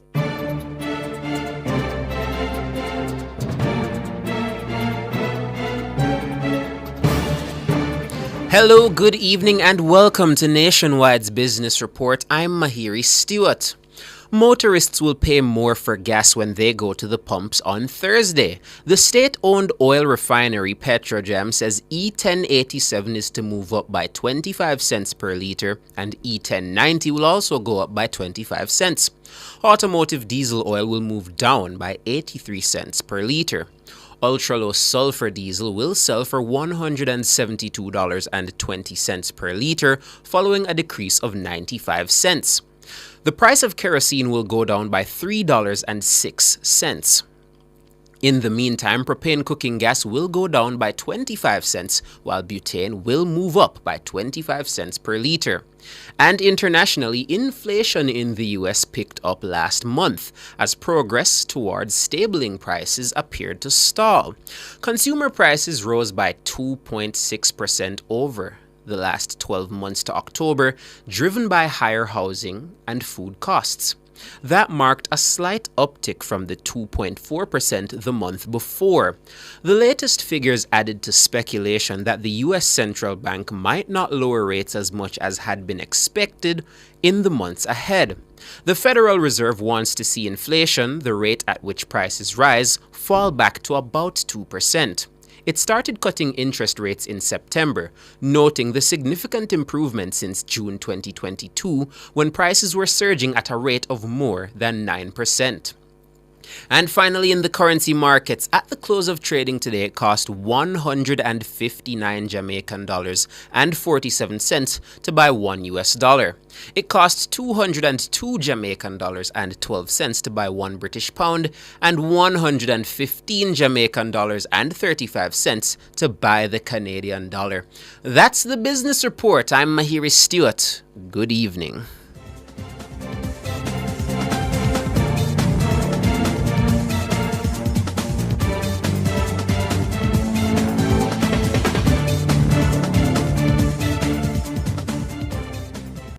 Drive the most exciting new vehicles in Jamaica. Schedule your 2024 Ford Ranger pickup or Ford Everest 7-seater SUV test drive now. Call or visit KIG today.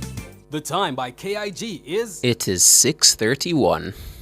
Jamaica, your government has delivered. 100 brand new CNG buses are now rolling out across the island. Enjoy lower bus fares, short wait times, and air-conditioned comfort on every ride. Enjoy a smoother commute and more savings every day. It's all part of our commitment to lower the cost of living and improve your daily commute. Brought to you by the Office of the Prime Minister.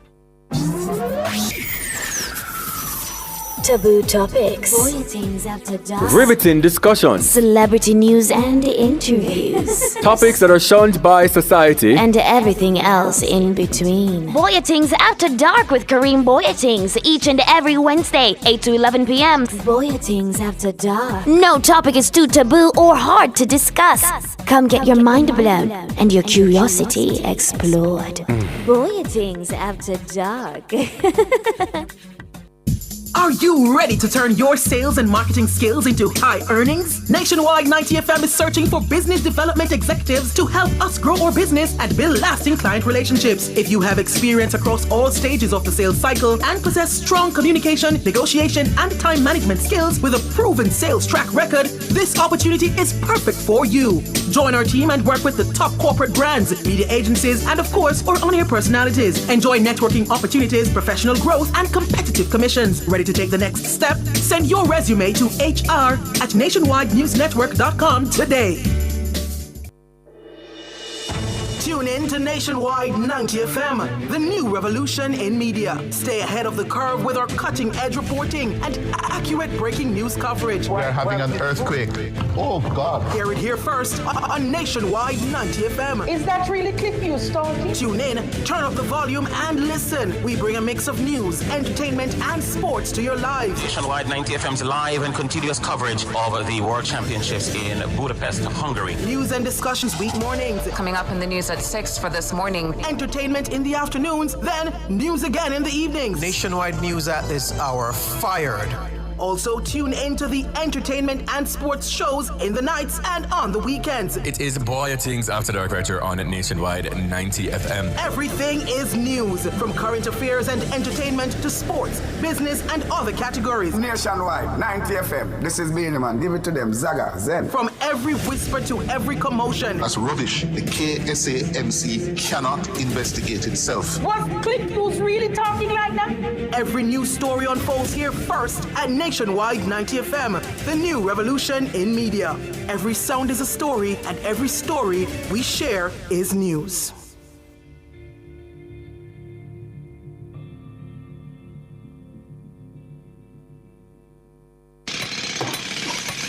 It's the IMAJ Seminar, The Business of Construction, Global Competitiveness in a Local Environment. Register today. Don't get left behind. Learn how to compete in the global construction market. Tune in to ClickViews Online on Tuesday, November 19 from 10 a.m. to 1 p.m. or visit the Jamaica Conference Center for the IMAJ Seminar. Learn about project financing, international management systems, labor productivity, and much more. Benefit from high-quality training, financial assistance, and understanding how to elevate standards in the construction industry.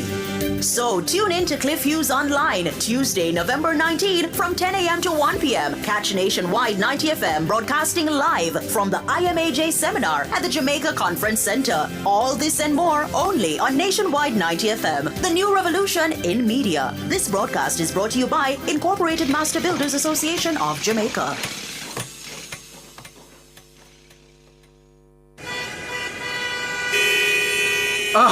Nothing I dislike more than to meet up on bumper-to-bumper traffic on a daily basis. This is why I stay tuned to Nationwide 90 FM at 6:45 and 7:18 a.m. during Nationwide This Morning for Street Smart. A twice daily look at traffic conditions across the Kingston metropolitan region and sections of St. Catherine with our man on the streets, Ludlow McLean from the El Shaddai Taxi Company. That's Street Smart on Nationwide 90 FM at 6:45 and 7:18 a.m. Brought to you by JUTC. Effective September 2024, the JUTC Smart Fare card is the new way to pay your fare. Keep it moving with Smart Fare, the only way to pay. Ask for the Smart Fare card at any bus park location.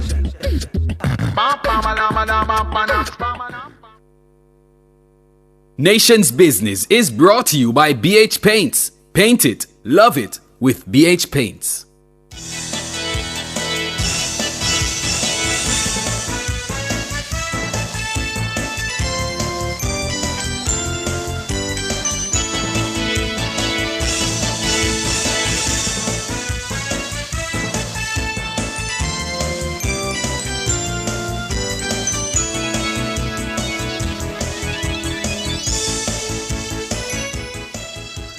Good evening to you. Thank you so much for staying with us here on Nationwide at 5. It's time for the nation's business. I'm Ricardo Brooks. And I'm Siobhan Campbell. So we're turning our attention now to a proposal to establish a joint industrial council for the tourism industry. That proposal is coming from the Jamaica Confederation of Trade Unions, the JCTU. The proposal was made in a letter to the Labour Minister Pernell Charles Jr. The proposal follows two recent protests by hotel workers. The first was in October by workers at Royalton Negril.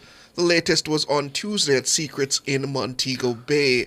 JCTU President St. Patrice Ennis says the recent events have highlighted significant issues regarding the treatment of hotel workers who have reported being overworked and underpaid.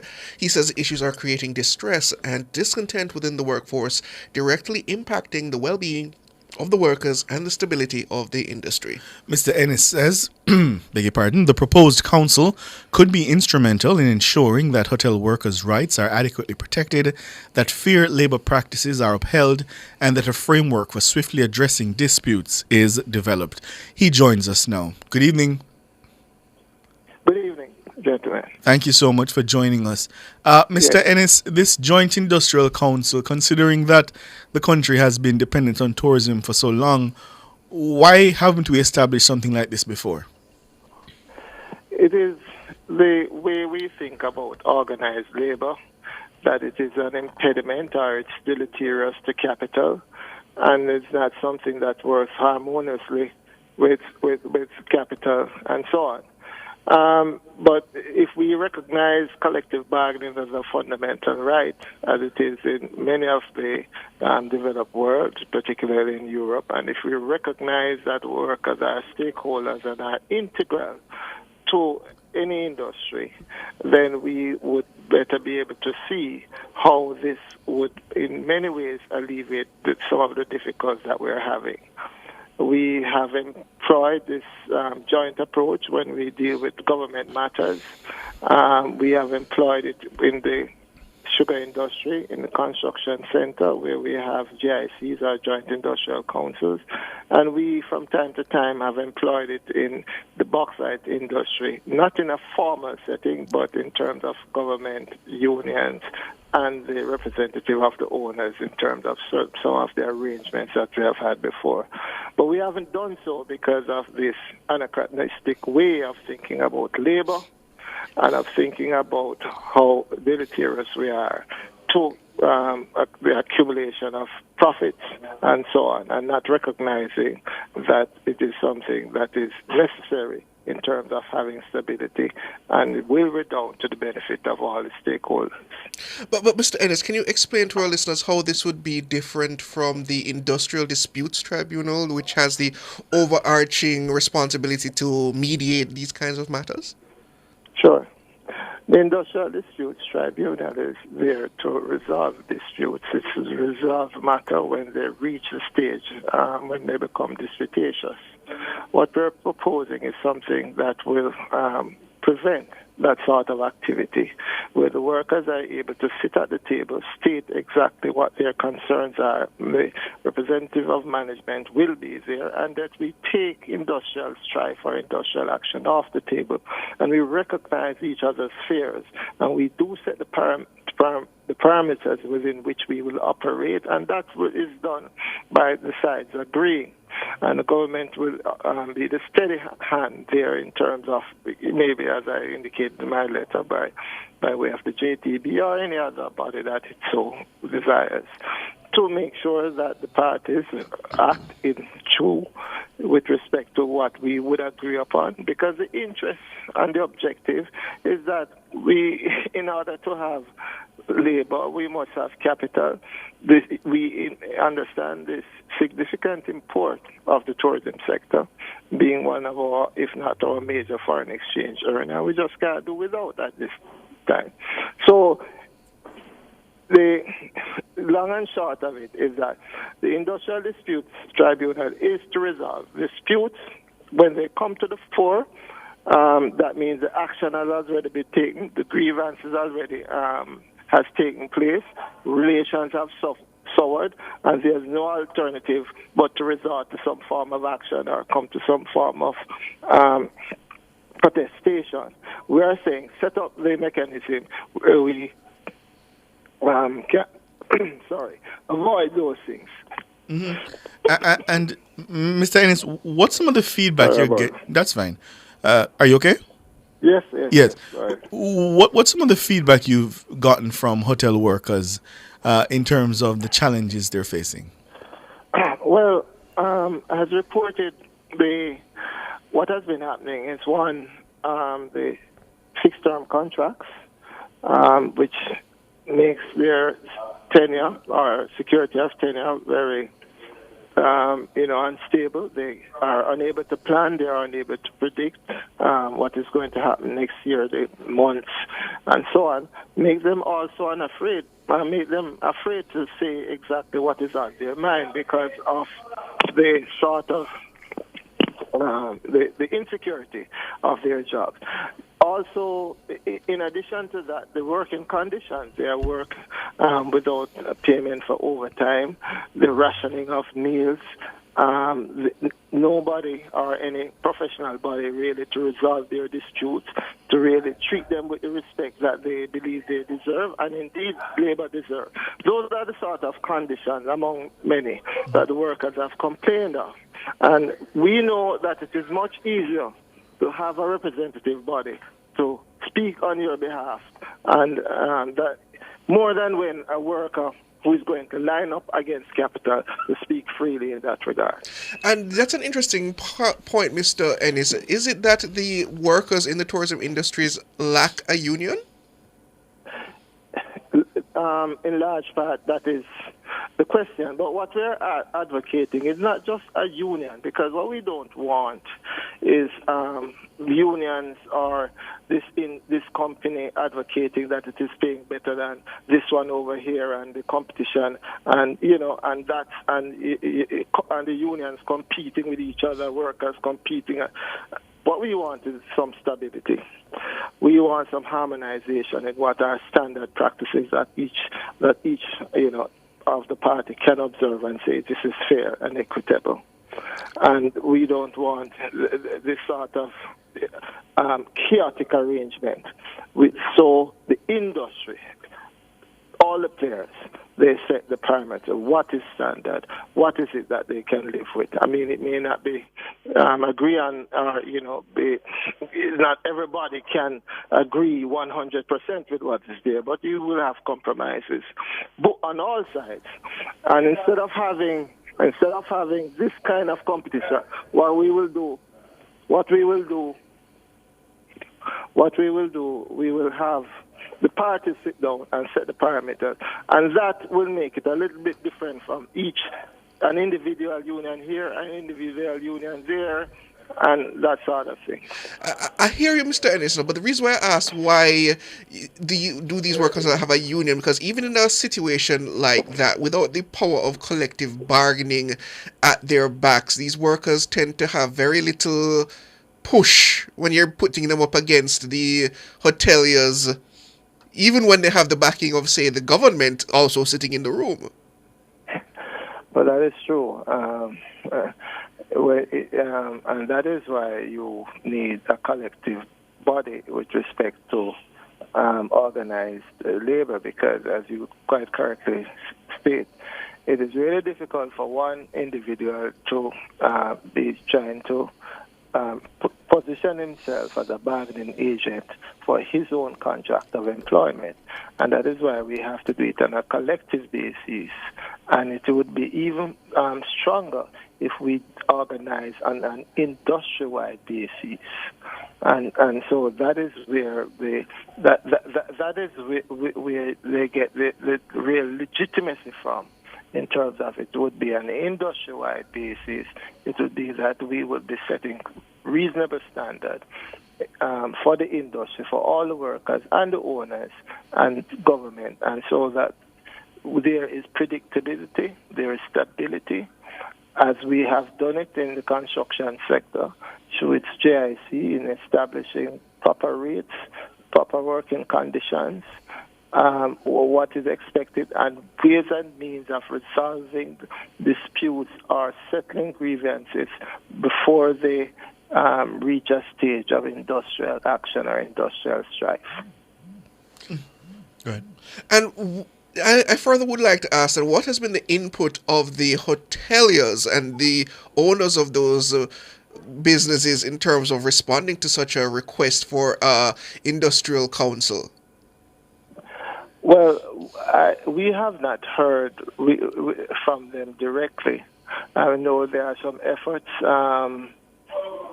some efforts underway, in the background to try and get some, to at least look at such a proposal. I don't know how amenable they are to it because I don't think many of them are aware of what that would represent. And so the usual fear in terms of organized labor coming to your sector, coming to your particular hotel is something that historically owners tend to stay away from. And that is why we have sought the intervention of the government in terms of putting a hand on the process, in terms of doing the necessary legwork, whether we require persons to be informed of what exactly we are speaking about. And so allay the fears and make persons see exactly the benefit in what we are recommending and where it has worked, and it's what the International Labour Organization has advocated in terms of what we can do for the industry. And have you had any feedback response from the government in terms of the proposal? No, we not yet. We just sent out our thing late, either this morning or late last night. Not yet. But we are still waiting. I know some efforts are on the way, and there's some talk going on. But I have not yet to receive a formal response. But hopefully before the weekend or within the next, by tomorrow into Friday, some sit down will indeed take place as far as I understand. Yeah. And based on all you know of what's been happening in the tourism industry, were you surprised by the two protests that we've seen recently? No. Anybody who knows the industry or have the faintest of idea of the industry would not necessarily be surprised and probably wonder how it took so long. Right.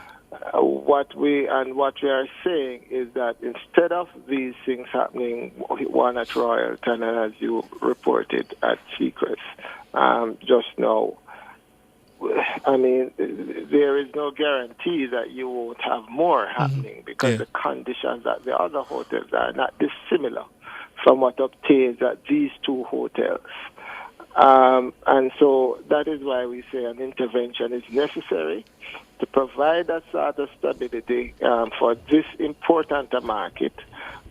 We know it is not doing as well as in the past. We know the PIOG has projected a decline, for an economic decline for the sector. And we are saying that given its importance, given the fact that travel advisories have been issued by both Canada and the United States, and that has affected travel to these entities, given the projection of the PIOJ and so on, we are saying that, look, and the potential for more of these industrial action taking place, and we know why they are taking place, and we know similar conditions exist, why not begin the process of engaging the parties and averting some of these very challenges, not because of the possible industrial action, but to do exactly what is right. Because nobody can agree to rationing of food and people pay delayed and people not being paid for excess hours work and all of those conditions. Nobody in their right mind could say these are reasonable positions to have. And so if we know these things exist, we know the challenges that some of the hotel sectors are having in terms of cash flow and so on. Let us sit down, talk, and see how we can deal with it. And the government is there, as I said, to oversee this process. And I believe that is something that we need to do now, and the thing is impatient of any further delay. Mm-hmm. And as someone who actively, obviously believes in the importance of labor and the labor provided by Jamaicans in, across the various industries, what would you say this evening to tourism workers who may be having a hard time of it? I'm saying to tourism workers that they have been real heroes, especially those at Royalton and so on, to bring to the Jamaican public what many of us had long known, the conditions, and, to choose Heroes Day 2 to bring those concerns to the Jamaican public. I think we in the movement really respect their efforts, and we understand what they are complaining about. What we say to them is that continue to struggle, continue to have hope, and we believe that in the long run, what they are asking for will come will come to fruition, because we do not believe that the requests that they have made thus far are unreasonable. We say to the government that its effort in terms of the stopgap measure to when the problem presents itself, to go in and try to mitigate or to somehow assuage these concerns is not a long-term solution. What we have proposed is a long-term solution that is tenable, and we believe that they should look at it favorably and engage us in this regard with the owners of the hotel.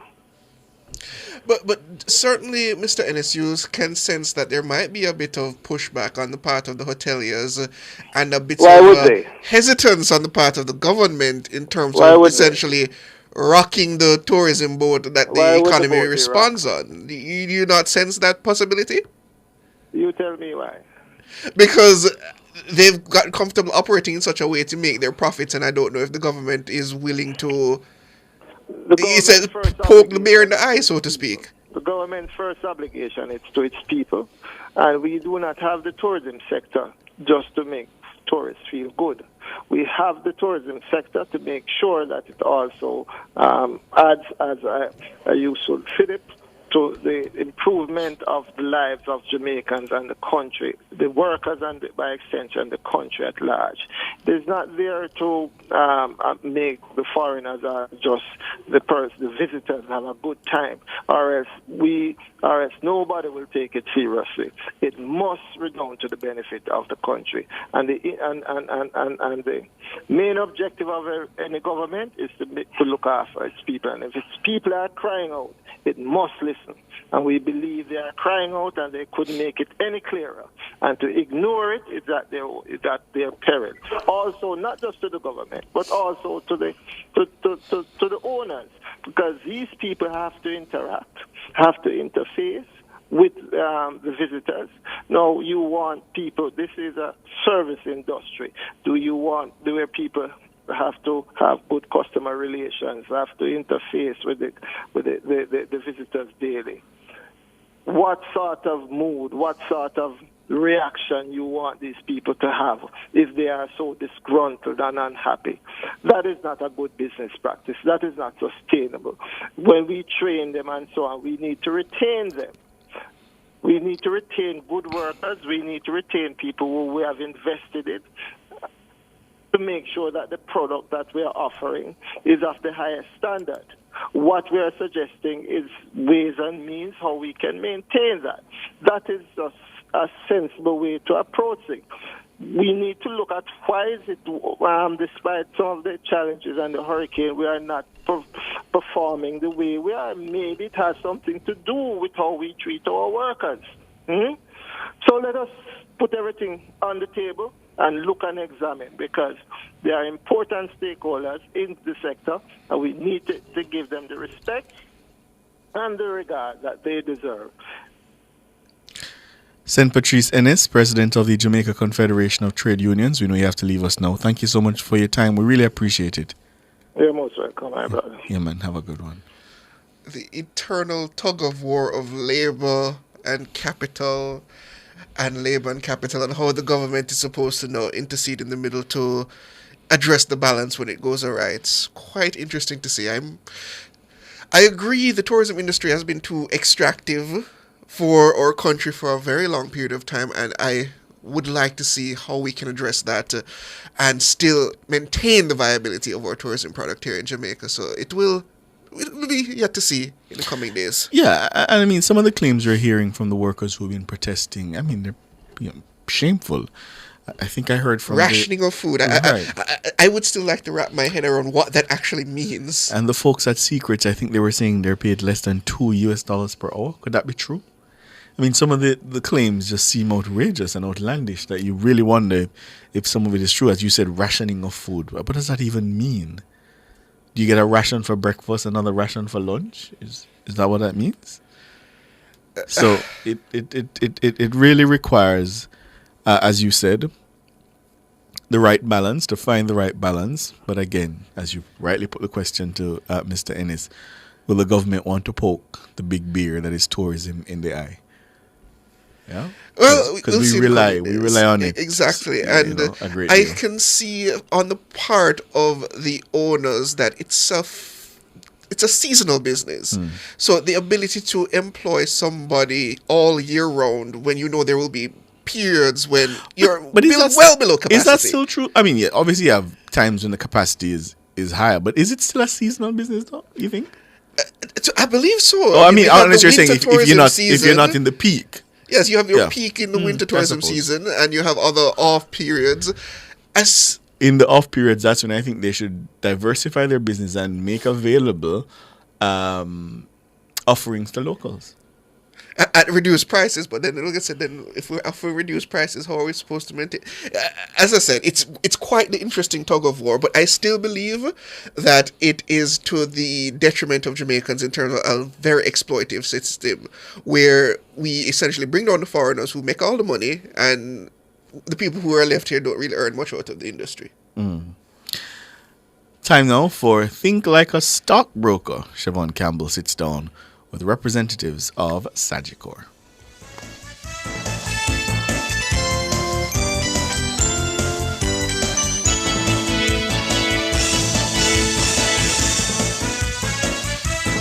Nation's Business was brought to you by BH Paints. Paint it, love it with BH Paints.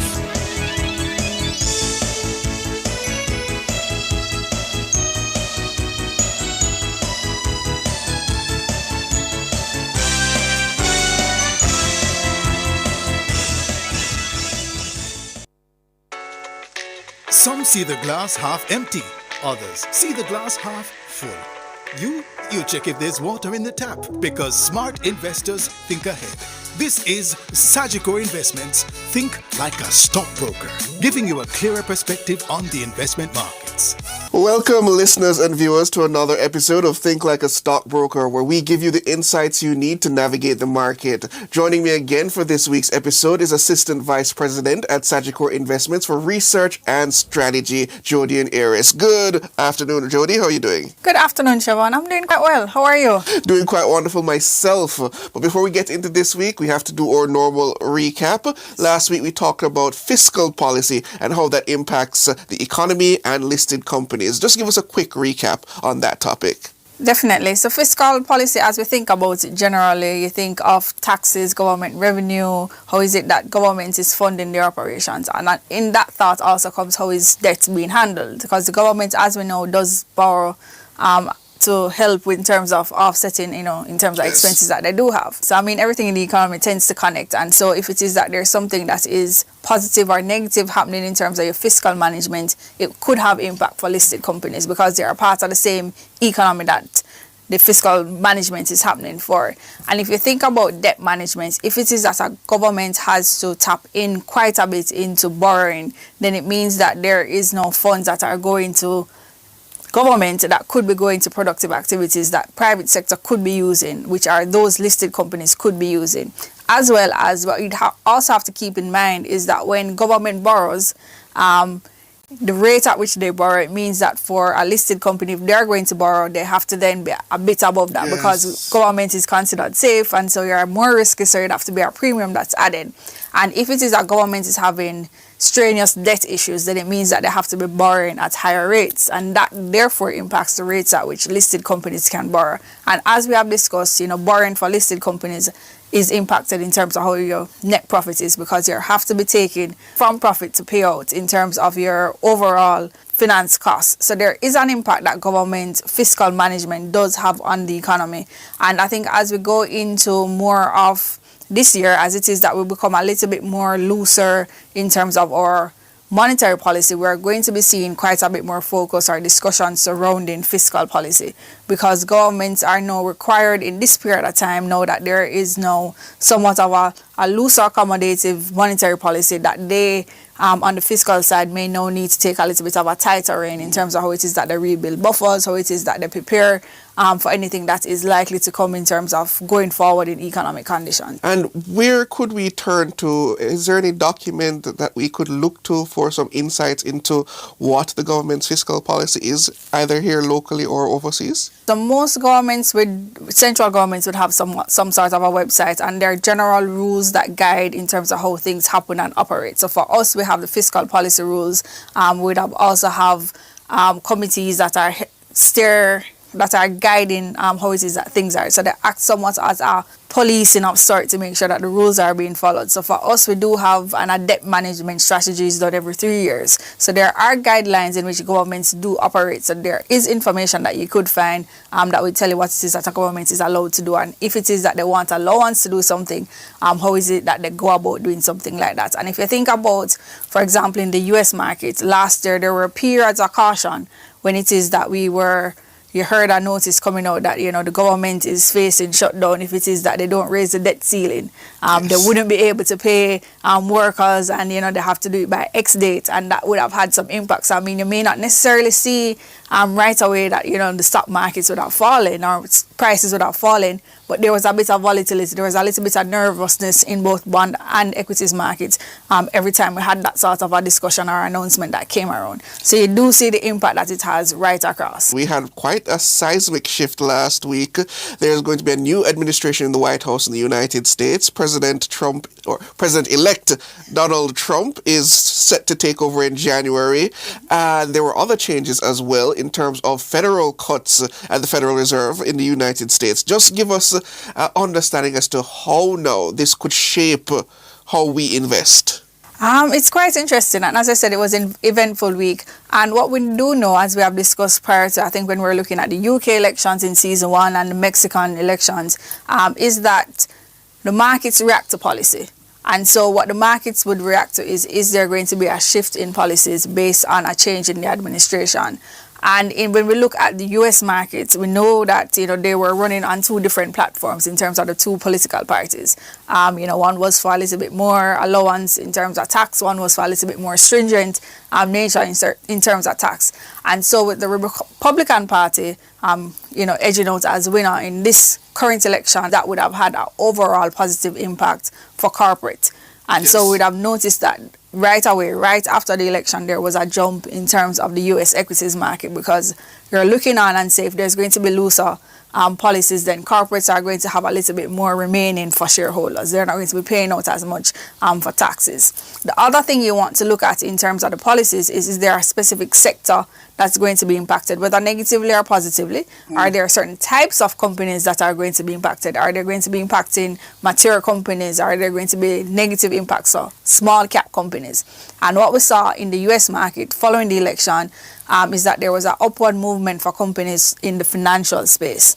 And this is largely tied to the fact that what has happened is that running on the platform from the Republican side is that there was talk of being a little bit more lenient with the financial companies, particularly banks, in terms of how it is that they have to create buffers. So, coming out of when we had the financial crisis, there was quite a bit in terms of change in requirements for banks and financial companies to say, have healthier buffers, so in the event that something goes wrong, it doesn't have as a steep impact. And what we're seeing now is that there is this likelihood that we could see some amount of leniency. And so there's discussion about Basel III and how that's going to impact, and whether it is they're going to be as stringent with that sort of a change. And so it provided a little bit of boost. I think also the other thing for companies, particularly those who are in capital market space and doing, corporate finance, is that the Republican government seems a little bit more open to facilitating mergers and acquisitions. So we saw under the Democratic regime, there were quite a few companies that were heading towards mergers and acquisitions, and based on policies and they were not allowed to happen. And that's one of the ways in which corporate finance companies actually earn in terms of doing that sort of brokerage and structuring. And so that would have provided some positive impetus. So in addition to the positives that we saw, particularly for companies like in the financial space and just general positive in terms of the market itself, there were a few negatives. And as we know, there were concerns coming in, for particular companies such as those in the renewable space. Yes. If it is that the Republican is in, and we know Donald Trump has been speaking quite a bit in terms of, not necessarily supporting companies who are in that renewable energy space, that we saw a dip there in terms of their market price. Because if policies shift such that their incentives that they are receiving are reduced, then it could then have an impact for the bottom line for particular companies as those. And I think also when we looked at, a big consideration now, and we'd have seen it in when President Trump was in prior to, that there was quite a bit of a trade war in terms of the tariffs with China, yes. Right? And so you'd have noticed that there would have been a dip in terms of some of those European stock markets, just on the basis that we could be seeing more tariffs, and those tariffs would have an impact for companies who are operating in that space and exporting to the US. And so the market reaction is really based on the policies that we're seeing. And that's really, it's quite interesting. Some of it may be not necessarily as we go along, as markets react right away to the information that happens, but we know that policy takes time to effect. Time review. Right. So there could be, some amount of changes as we go along. So it's not definite that, particularly if this is happening at this point, that, I would have missed something. But as usual, your Statutory Investments Wealth Advisory team is here to provide the guidance, and we have these discussions with you. You would have also mentioned that last week we had the Federal Reserve making an announcement, and so they would have decided as a committee to dip rates once again. And the markets had large expectations that a dip was coming, and it was in line with the quantity in terms of the dip. So it was 25 basis points, and that was in line with expectations. So there was not much in terms of market reaction for that. And what we're seeing quite a bit now in terms of the market in relation to the federal announcements is that they are pricing in quite early, and then it's really looking forward quite quickly. So it's not that the market is going to see a reaction right away, after a dip. They're saying, all right, let's see what's going to happen come the next meeting. And they're starting to do that sort of a pricing and the expectation for what is likely to come. But it speaks to the general economic climate and how it is that they want to be supportive, that they're seeing inflation coming within the target. They're seeing that firmly coming into anchoring towards that 2%. And so it supports, a reduction in rates. Let's look back then now. We spoke about dividends, and sometimes people invest in the expectation that those investments will yield regular dividends. Looking at the current climate and the current situation, how can we now shape portfolios on that basis? Dividend income is, as you said, it's not something new. It's something that we actively consider. But what we would have noticed quite a bit in terms of the current landscape, or where we're coming from, where we're in a high interest rate environment, is that you found that equities were actively competing with fixed income instruments. So instead of putting your funds, particularly in the stock market, persons were saying, I could, in a shorter period of time, earn a higher yield on a fixed income instrument. So I could be in a short-term fixed income instrument, so for example a BOJ CD or a repurchase agreement that's like 30 days, 90 days, and I could be earning quite a bit of a high yield. And what you're noticing now is that when those yields coming down, so I think if you look at for our market, probably in first quarter of this year you could be earning a yield of 11%, 10%, and once it is that market rates started to come down, the BOJ started to reduce their rates, there was quite a quick reaction in our local market to the rates, and so you saw those yields that were 11% are now down to probably close to 6% in that region, and so that would have had quite a bit of impact. So what it is persons are looking at now is I'm somewhat missing those high yields, right? And so you're looking, how is it that I could be getting some amount of cash income into my portfolio, and they're redeploying into dividend paying stocks. So you're looking, persons are saying, let us see what companies on the stock market are paying good dividends. And one of the metrics that they use to look at that is what we call a dividend yield, which is really looking at the dividend payout in relation to the price of the company that is trading for. And that gives you an idea of how it is that a company is in terms of paying out and how it would benefit you. So you look at companies that probably have a higher dividend yield, and you don't want to probably invest in those to get some amount again, while it is that you wait for stock price appreciation. It's customary to leave us with a stock pick, so putting everything together that you just discussed with us, what would be this week's stock pick? So I think I have two. Right? It's probably a little bit of a bonus. So last week we'd have spoken about Grace Kennedy. Yes. And we'd have talked on them, at their 6 months results. And since we'd have spoken about Grace Kennedy, they would have actually released the 9 months results. So for us in the local Jamaican space, we're really having a heating up of our earnings season, because this week is when most of your financials are due, as in the final for those companies that have a quarter end of September. So you see quite a bit that's coming in. And what we noticed with GK is that they would have posted results for the 9 months, and we see that there's continued growth in revenue, continued growth in net profit. And coming from, what it is that they're seeing, they've actually declared a dividend. Okay. And so they have declared a dividend of 75 cents for this quarter. And they're a company that pays dividend quarterly, and they're a mature company. So you find that mature companies are more likely to pay out dividend. When you're in a growth phase, you're more likely to take your profits and return it into the business for further growth. So it's a mature company tends to pay out more of its cash in terms of dividend.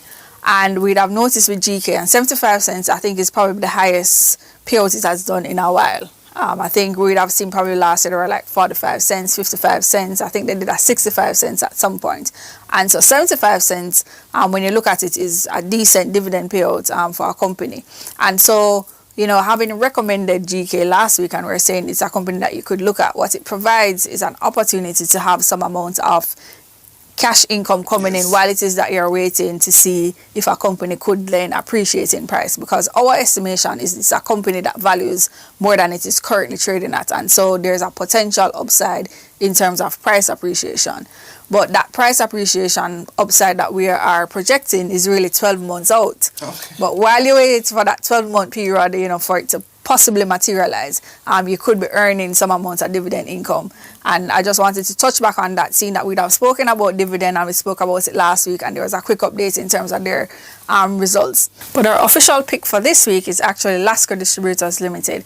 And Lasco Distributors Limited is a company that operates in distribution as well as the consumer goods space. And they're known for doing distribution in terms of goods such as pharmaceuticals, personal care items, and food. So it's a company that we're generally familiar with in terms of the brand and the name Lasco. It's a company that also was established in 1988. So it's a fairly young company, particularly last week we spoke about GK, that was 102. So this is a much younger company in relation. And they actually listed the shares in 2010 on the Junior Market Stock Exchange. And it would have been one of those first companies that listed when the Junior Stock Exchange was just launched in 2010. And what we have been noticing for a company like Lasco Distributor is that they have been giving consistent, steady growth. When we look at their Q2 results, so at the end of September will be Q2 for them, because they have a year end of March. We know that they are actually seeing an increase in terms of revenue.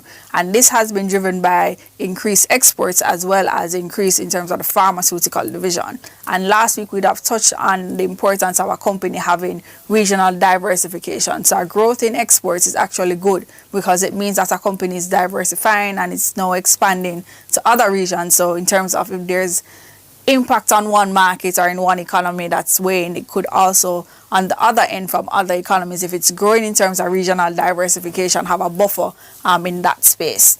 Operating profit was actually higher as well as net profits actually saw an improvement. When we drill down in terms of, when we meet in a room as analysts and we look at companies and we drill down, what it is that we really like about a company like Lasco Manufacturing is its return on assets. And that is quite high. And when we look at, in relation to its peers, it's quite out there. I think they're within that double-digit region in terms of the return on assets, which speaks to a company that is operating in an efficient way, that's using the assets to the best. It's really pulling out everything that it can get from the assets. It's really doing, good. So that speaks to management of a company when you look at a return on assets. We also like the fact that it has consistent dividend payments. So they make payments twice per year, and I think their dividend yield is currently 2.3, which is somewhat within region for its sector or within its peers.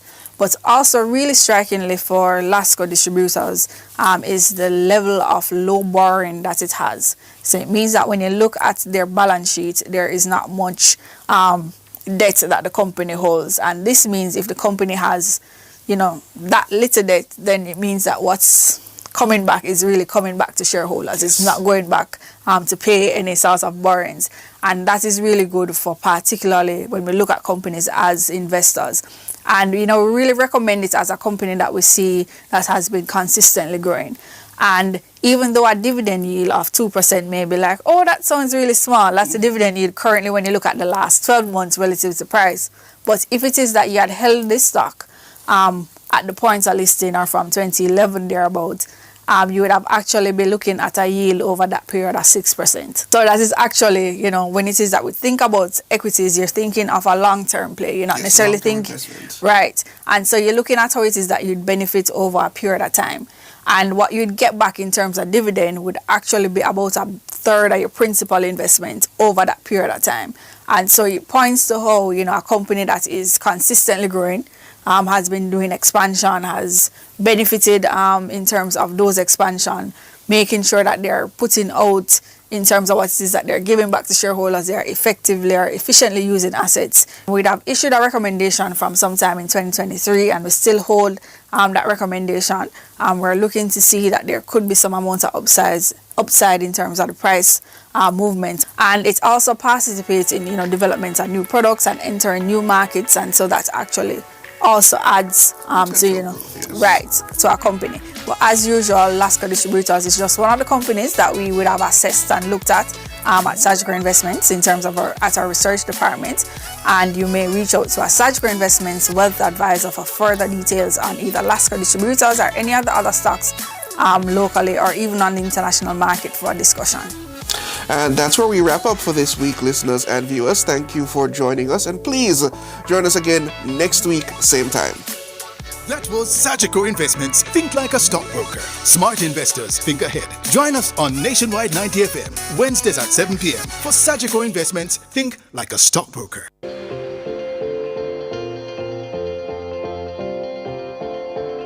When you build wealth with Sagicor Investments,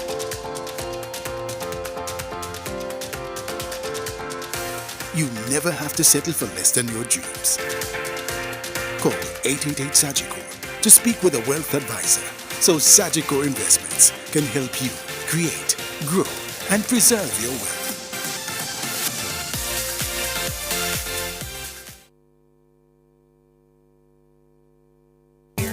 The Watchman. Exploring issues shaping our society, government, and business. Provocative, unconventional. Dr. Henley Morgan is The Watchman. Good evening. Nigel Clark's departure forces mini cabinet reshuffle. An organization seldom rises above the capacity and capability of the individuals who make up the leadership. It matters not if that organization is a business, school, church, or the government. One way of measuring human capacity and capability is by looking at academic qualifications, experience, and track record of each person matched against the requirements of the job he or she is expected to perform. Private sector companies put in systems and processes and expend resources to make the correct selection of persons, especially to leadership positions. Government, most notably Parliament and the Cabinet, being made up of elected officials, has a particular challenge. Candidates offer themselves and are elected through the ballot box. Qualification is not a major consideration for jobs in representational politics. In Jamaica, parliamentarians do not have a job description, much less a list of requirements to determine their suitability. The problem is exacerbated when having won an election and asked to form the government, the Prime Minister must then select from among elected officials of varied and dubious backgrounds persons with the prerequisite qualifications to serve as ministers and members of the cabinet. The Westminster model of parliamentary government, bequeathed to Jamaica by its former colonizer, the United Kingdom, requires that the majority of ministers of government who form the executive or cabinet come from the ranks of elected members of the lower house. The presidential system, such as exists in the United States, gives much more latitude to the president to go outside of elected officials in selecting the best person for the job of department secretary, which is the equivalent of a minister in the Westminster system. Let's look at a sample of portfolio ministers in our government in order to get a measure of the problem. Minister Favour Williams, who until recently served as education minister, has degrees in business and economics from blue-chip universities. Before entering politics, she had a career as a chartered financial analyst. The Minister of Health and Wellness is a business and management strategist with no known education or prior experience in health administration. The Minister of National Security is a medical doctor. I could go on, but the point is made. The mismatch between the qualifications of ministers and the requirements to perform in their portfolio is tantamount to having square pegs in round holes. This can have catastrophic results in a system in which ministers, in addition to collective responsibility for government policy, are expected to function as subject matter experts within their individual ministerial portfolio. The sudden and unexpected departure of Dr. Nigel Clark from his job at the Finance Ministry and our shores forced the Prime Minister to carry out a mini-cabinet reshuffle, redeploying Favour Williams to fill the vacancy at the Finance Ministry and the highly educated, experienced, and former university lecturer Dr. Dana Morris Dixon, Minister without portfolio in the office of the Prime Minister, to replace Miss Williams at the Education Ministry is a step in the right direction. Think on these things. Produced by Agency for Inner City Renewal, AIR, and recorded in the Jamming Studio Trench Town, a breath of fresh air bringing change to the inner city.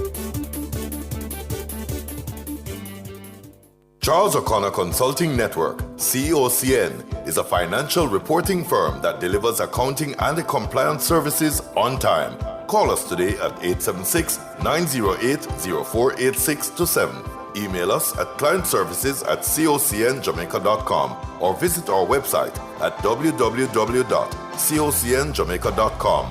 COCN, driven by international accounting standards, modern technology, and integrity. Wellington Dental believes that a smile tells 1,000 words. They are dedicated to giving their patients high-quality dental care, offering a full range of dental services so all of your family's needs are met under one roof. Fillings, extractions, crowns, bridges, and much more. They also accept patients using wheelchair.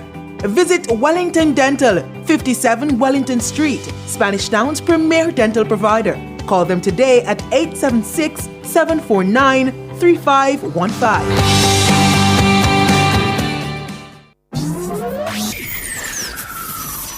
Taboo topics. Bulletins after dark. Riveting discussion. Celebrity news and interviews. Topics that are shunned by society. And everything else in between. Boyatings After Dark with Kareem Boyatings each and every Wednesday, 8 to 11 p.m. Boyatings After Dark. No topic is too taboo or hard to discuss. Come get your mind blown and your curiosity explored. Boyatings After Dark.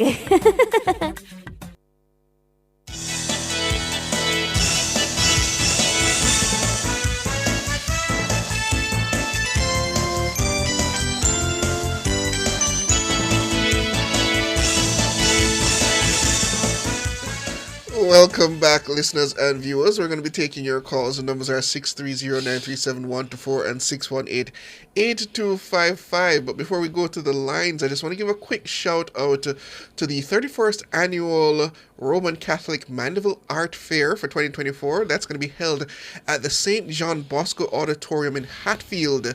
Opening night is Thursday, that's tomorrow, from 6 p.m. to 9 p.m. It has open bar and hors d'oeuvres, and they're just asking for a contribution of $3,500.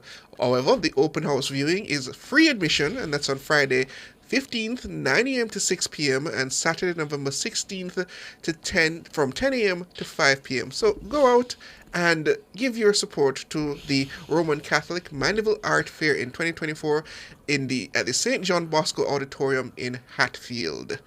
Now back to the lines. We have Carl on the line. Yeah. Good evening. Good evening, Shabba. How are you doing? Good evening, Carl. Good man, good. The Jamaica Labour Party have Mr. Bunt in a detention. Come again? A crime go. The Jamaica Labour Party have Mr. Bunt in a detention. A crime going down. Well, it's good news that crime is going down. We're maintaining the 19% reduction going into November. Hopefully we can keep that heading into December and end the year on a good note, eh? Right. I'm just my usual knock on wood. Yeah, Mr. Bunting with a quarrel every Friday night, Senate. Can't you know that thing from him nowadays, like in that detention. And he can't go for him because the cartel in attention now. But you know, anybody go say that when he put him there. Anyhow, we are come back here, you know.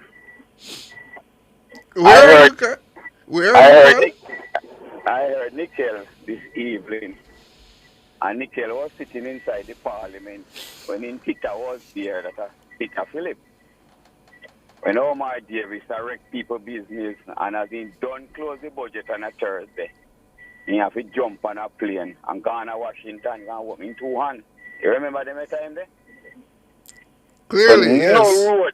No road couldn't fix.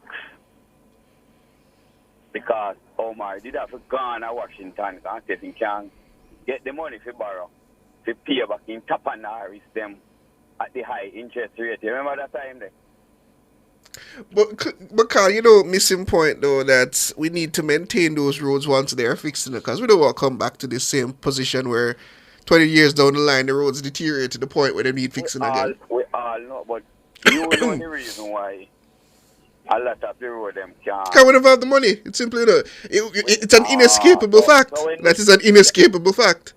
So when Nickel come and robber him out now, foolishness Nickel attack. Be a bag of garbage. And Nickel did sit down in the parliament and know what used to happen. Now the government have money now, can fix the road them. And the reason why the road them not being fixed now is because of the rain. And I can give you a story.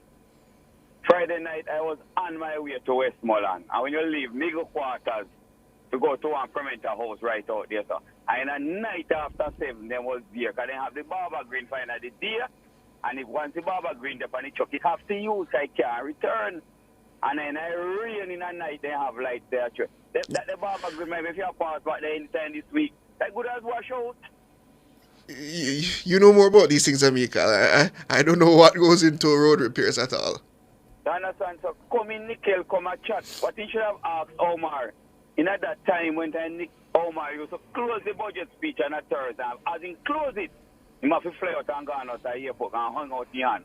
And when the big boys, them, used to see him come up that Thursday evening, ask him how much he wants. And then said to him, say 40, 45, 50% inches. And he said, give me, come here, some tapanaris at Jamaica, wait for me. He can't refuse it at that interest rate. And he don't know that too. So I don't know what Nickel come and rubber him out about.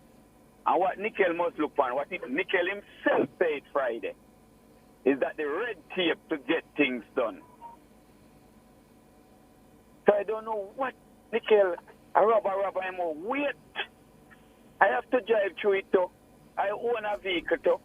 What am I going to do? All of we driving on it. Nickel come and go on like I said, bad road starts in 2016. Bad road not starts in Jamaica since 2016. Because in former transport minister at a Bobby Pickers Gill. We never used to say we don't have patrol now. We shouldn't have none now. All right, Carl. Thank you for the call. Omalo, evening. Good evening, Siobhan. Good evening, Ricardo. Good evening, Omalo. You know, listening to a speech the Prime Minister gave, I think it was yesterday, at the inspectoral, the inspectors, some whatever. Graduation ceremony. Yeah? Yeah, the graduation ceremony. Go ahead. The graduation ceremony. Was a very, very historical speech being touted throughout the media and stuff like that. And I give credit to the Prime Minister for really even have the guts to stand up and, put forward what is really going on and what we need to really clean up. You know what? It would be more historic, and then we would be on the right road to recovery. For us to have a police chief to come out and say, gangs within the constituency of MPs, it's time that they who are aligning themselves to political party that infiltrate political party for over years now. It's time the politicians them give them up in the community. Because we have heard that anytime money inside parliament, they want to do things inside the constituency. We heard that the politicians know best the constituency. We also heard that the councillors know best. And these are the people who must give the money to reach to the people. Don't tell me that these people that know best about the people in their constituency don't know about the gangs inside their constituency. And it's time that these constituencies, that these gangs are aligned to within these constituencies. It is time now that the politicians them come out and do the same thing the Prime Minister is asking the police them to do. What do you say about that? I don't know if that's not already happened on a few occasions where the political representatives have called out said gangs that are in their constituencies. I don't know if that hasn't already happened. Have you any memory of any other than Mr. Edward Siaga handing over some names to the Commissioner of Police? You, Ricardo? No, I mean, I do have a disagreement with you, Omalo. I have no. Please, let's talk realistic. Thank you, Ricardo. And it is what we need to move forward here in Jamaica. We must just start calling out the things them that are a problem to the society and just and let us move forward. And if the Prime Minister could make that historical speech, and we are giving credit for it, we need the police commissioner that know of these facts and know that gangs are aligned within political constituency and are aligned within party, must come out and ask the politicians them to do the same thing. But do you think these gangs? Do you think, Omalo, that in the way that politicians perhaps had control over gangs in the past, that they do now? Not at all. Because it seems to me that we are not talking about control over them. Okay. We don't want to have control. What we want you to do is to work with your constituencies, people within the constituency. And just like how you know best how to disperse the funds and do things within your country and know the gangs that are there. Work with the police, and the police can tell you, oh, there are certain gangs, and you must then be an advocate, the lead advocate against these gangs within your constituency. We don't matter if you have control, but be the lead advocate against them. All right. Here you, Malo. Okay. Thanks for the call. Lady J, good evening. Hi, good evening, Ricardo. Good evening, Chevron. Good evening, ma'am. How are you both doing? Doing quite well. Great. You know, I just want to speak to the Minister of Agriculture. Yeah, we have been getting battering since burial, and so we were coming up back the other day with, you know, food prices dropping a bit. So it has gone up again. I believe he needs to have a national broadcast. It's all well and good in the parliament. I know most farmers are in their field. Yesterday, when he was giving all those numbers, he needs to speak to the farmers. There are lots of things that he spoke of that he's trying to help farmers to come back on their feet. But I can tell you, many do not hear. They don't know of it. I heard of some initiative for bee farmer. When I spoke to a few of them, they said they don't hear anything about it.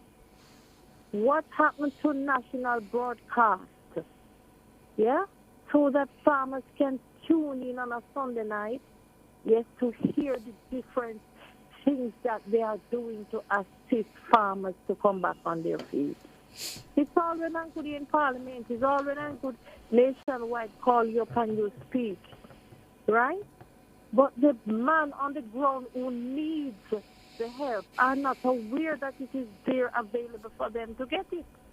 I tell you something. Before the parish council election, I was listening to Cliff, and he came on and was talking about some farmers' kits that he has, you know, given away, some initiative. He said like the first 20, I don't know the amount, callers if they call, it will be available to first come, first serve. Well, I did. You know that they kept in contact with me. You know, closely to the election, I got a call that I should come and pick up some stuff from them. You see, when I got those stuff, I got it in a big, bright orange bag. And that is telling me something. Don't you think? What do you think it's telling you? If I'd gotten it in a green bag, I would have said better because I heard it from the agricultural minister. His was a huge, it's like a promo. It's coming from the headquarters of Hope Road. Bright orange bag, I got all those stuff in. Hold on. So you're saying you got it from the... Who gave it to you? Rada. I got it through Rada. Okay. Yeah? Oh, and but it was in an I orange heard bag. Mr. Floyd's green mouth about this backyard farming thing. Uh-huh. So I contacted and I was selected and called and updated, you know, until I received it, little before the election. Mm-hmm. But I'm saying to you, I got it in a big orange, right PMP orange color bag. That's what I got the stuff in. Oh. Yeah? And you're saying you think that was deliberate? I do believe so. Yeah. You know, the PNP play with the mind, you know. They play with people's mind because they believe some of us are stupid. So when I got that bag, I thought probably I would think, oh, it's a PNP gift to me, so I must vote PNP in the parish council election. Mm. Yeah, that's my thought. That's my takeaway. So Mr. Green need to have a national broadcast and speak to the farmers. Because when he's speaking, nobody not around that time listening to no parliamentary report or that. times when he's on Nationwide, like I think, you know, farmers are in there tying up them thing now with the water bottle and they bow down. Yeah? So he needs, it's a farming sector that helps this country to grow. So he needs to separate time and speak to them directly. Secondly, I was thinking last time when I heard about the alcohol increase. My brothers, let me tell you now, every morning you see the people them with a cup of shake. If Mr. Nigel did a tax that thing, I don't think so much cup would have shake a morning time. Every time you see the young people them out there, when you ask them what in that, the boom and the rum. Well, as I understand it, ma'am, I think the taxes alone on alcohol cost more than the alcohol itself at this point, that and cigarettes. There's nothing more heavily taxed in the country than what do they call them again? What do they call it again? Sin taxes, I think that's what they refer to as. I don't know.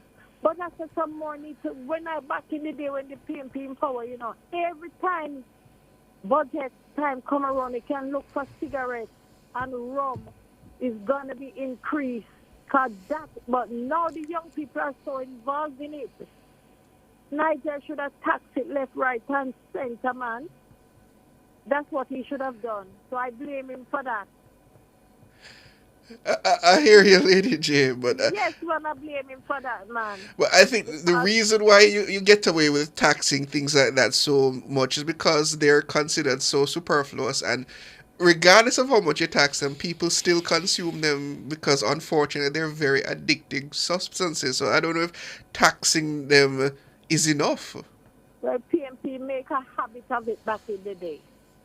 PMP made a habit of it. I remember growing up with my grandmother used to smoke a cigarette named Foray. Yeah? Taxation makes you stop smoke. Yeah, so I believe Mr. Nigel should have done something like that. Because too much boomerang, and because of that, the young people, them head hot bad. They have no respect for nobody. You know, I don't think they eat food as much as they do that thing with the ganja. Yeah, everywhere you turn. I won't pretend those things don't contribute, but I think the disrespect that many of the youngsters in our country exude is a little bit more deep-seated than just the consumption of alcohol and liquor. Alcohol and cigarettes and such. Brain, Chevron, it does something to the brain. I went to the Coronation Market yesterday. It was stink.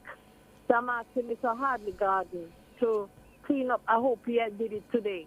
It's horrible. It is in a horrible state. Went up Oxford Street there, yeah. The guy, me never see garbage block road.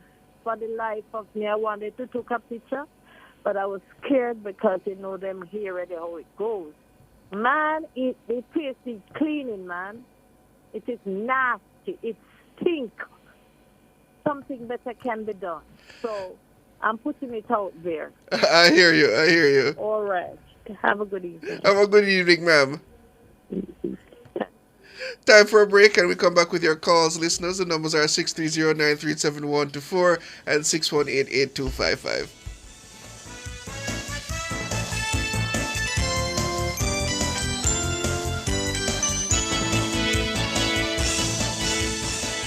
Are you ready to turn your sales and marketing skills into high earnings? Nationwide 90 FM is searching for business development executives to build lasting client relationships. If you have experience across all stages of the sales cycle and possess strong communication, negotiation, and time management skills with a proven sales track record, this opportunity is perfect for you. Join our team and work with the top corporate brands, media agencies, and of course, our on-air personalities. Enjoy networking opportunities, professional growth, and competitive commissions. Ready to take the next step? Send your resume to hr@nationwidenewsnetwork.com today. Fa la la la la la la la la. Did you hear that? It is almost Christmas and Fosrich is having a super solar lighting sale. Yes, you heard right. From now until November 25th, enjoy 20% off your selection of solar wall lamps, garden lights, and solar flood lamps. You can't afford to miss the sale. It is the Fosrich Super Solar Lighting Sale, now until November 25th. Visit us in Kingston, Mandeville, Montego Bay, and Draxall. Shop and save, only with Fosrich.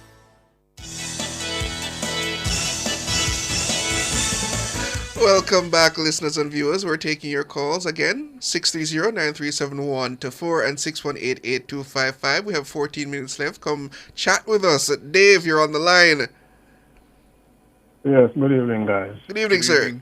Yeah, what the thing is that what is these labor, they are moving too slow with their work.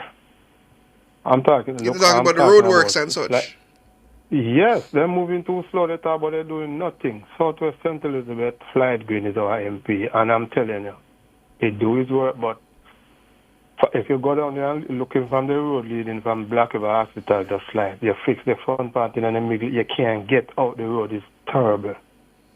The road is very terrible, and you know. From Lackover to Slide, do so slowly, he do nothing because you have a stretch of road where nobody live. He say he's not doing nothing because he get no vote. So all of these money that the government have give out, he need to go and check it. And all we ask for down there is the road to get out of the district, and we can't get it. Look at the road leading from West Holland to Kingston. It's a major highway and they can't done the road. Look at Alan Bamboo. They need to do better, man. It's crazy with just the road. We just want a good road. Some of these contractors, when they do the road, even if they have to cut a little trench to take away the water from the road, they leave it, the road dig up back. They're not doing nothing. It's just, and you can go send somebody down there and check the road and you see. All we want is the road to get out of the district. How much a year and they can't do better? We just asking sometimes to just maul out the potholes so we can get a good way out. We can't get it neither. But it's tired of it, man. But you can't do it. You need a good proper fixing it, because if you just put marling in and next rain come down, it wash out. You know, we understand, but to the situation of the road, not even bicycle when rain falls. So if you just pull out some patrol, your part, some we understand. I could get some. Mister, you can't have an emergency and get out there and go to the hospital. I'm telling you.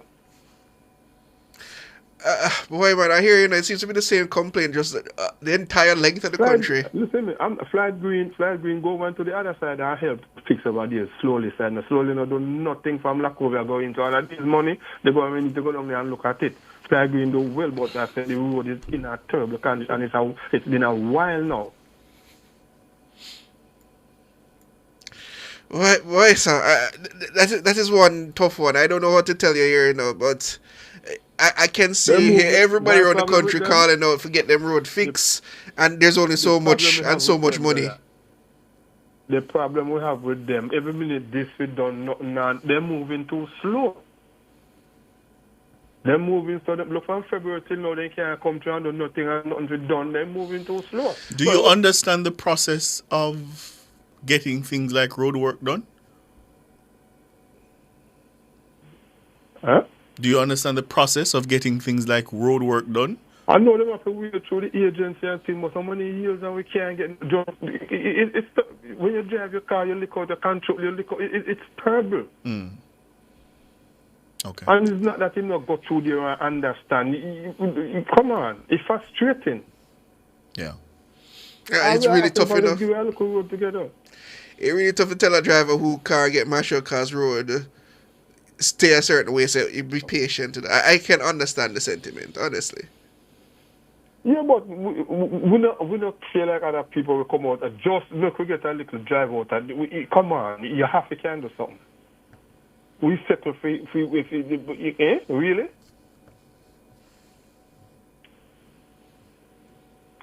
They must step up their game more. That's all I have to say for now. Thank you. Well, them say come December, the Spark program should start in earnest. So let's see what happens. Come and that's the problem. And then when the PMP then come on with the money and just everybody vote against them, because that's how they do. All right, Carla, we hear you.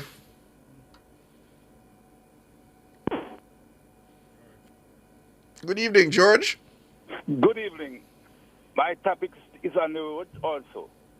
The main road from the airport, traveling down, and when you look at one side of the road coming from downtown, there's some potholes there that bursting tires like madness. I don't understand what people talking about, these political people touching all sorts of rubbish about. The road them need to fix and fix properly. When these contractors are fixing the road, they leave an area that the road will break up.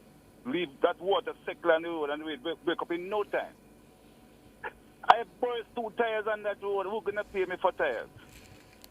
What road is that? What road is that? Is that the Palisades road you're talking about? Yeah, the road at the flour mill there. You don't see much car, at least 10 cars sometimes pass here. That's your neck of the woods, isn't it, Ricardo? No, I'm trying to process exactly where they. At the flour mill, don't you know flour mill? Yes. There's a huge patrol there that burst in tires like joke. There was one at Mineral Bar.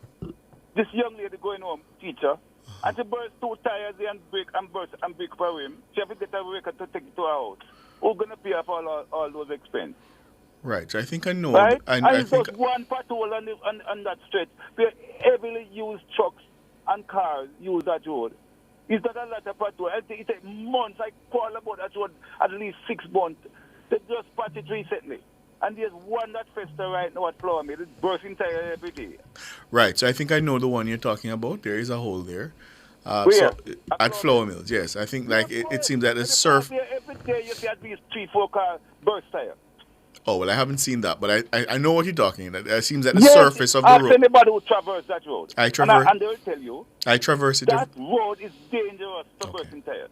And it's Spanish Town Road. That's up there, that bridge from the Washington Boulevard there. And we must drive over that bridge, come over. There's some huge patrol, but truck dropping that the truck, they can just park it.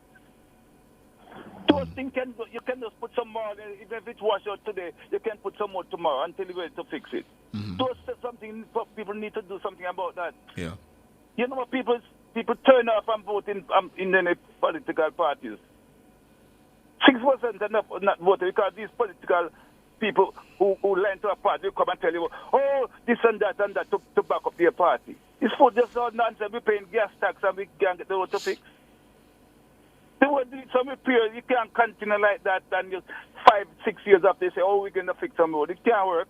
You need to maintain some of these major roads that being used daily. It's not talking about half road. We're talking about main roads.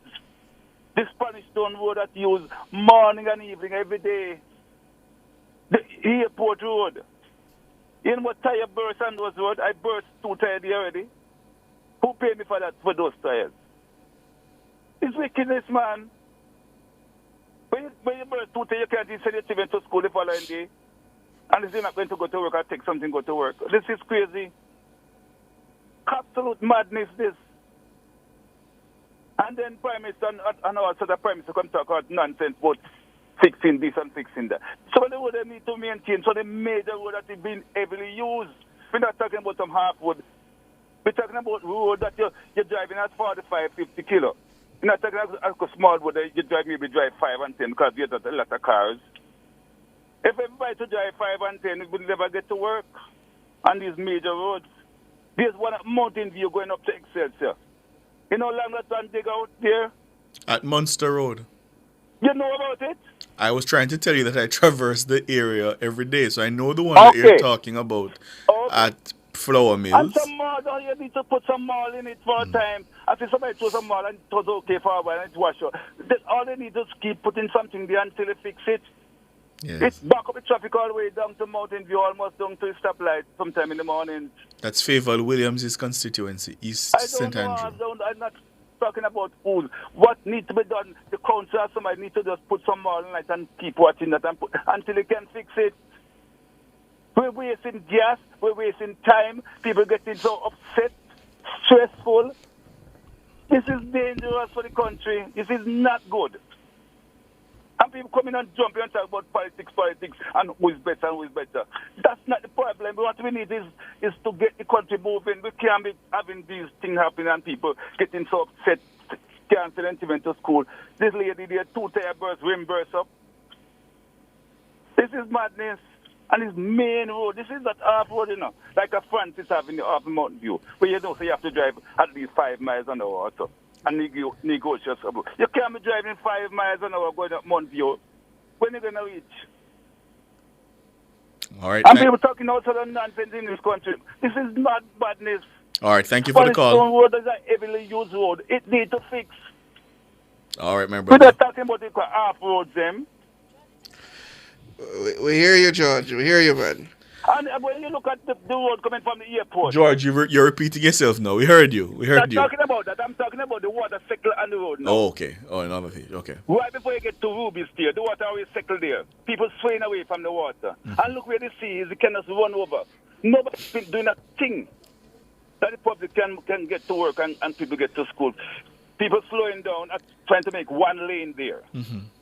Why can't just cut out something that lead the water off the road? It happened right across from Mineral too. If you know that road coming from the airport. There's a lot of water cycling. People is veering away from the water and making one lane. Some people almost crash in that area. This is madness. All right, George. Who control those areas? Paulwell or the MP from that road stretch would be Philip Paulwell. That would be East Kingston. But something need to be done. The end of the year need to look on these things, man. But then again, if it's a main road, that's the end of it. He was asking the constituencies. I was just saying. I'm wasting so much money to buy tires every day, bursting tires and clean up tires. All right, George. Thanks for the call. Okay.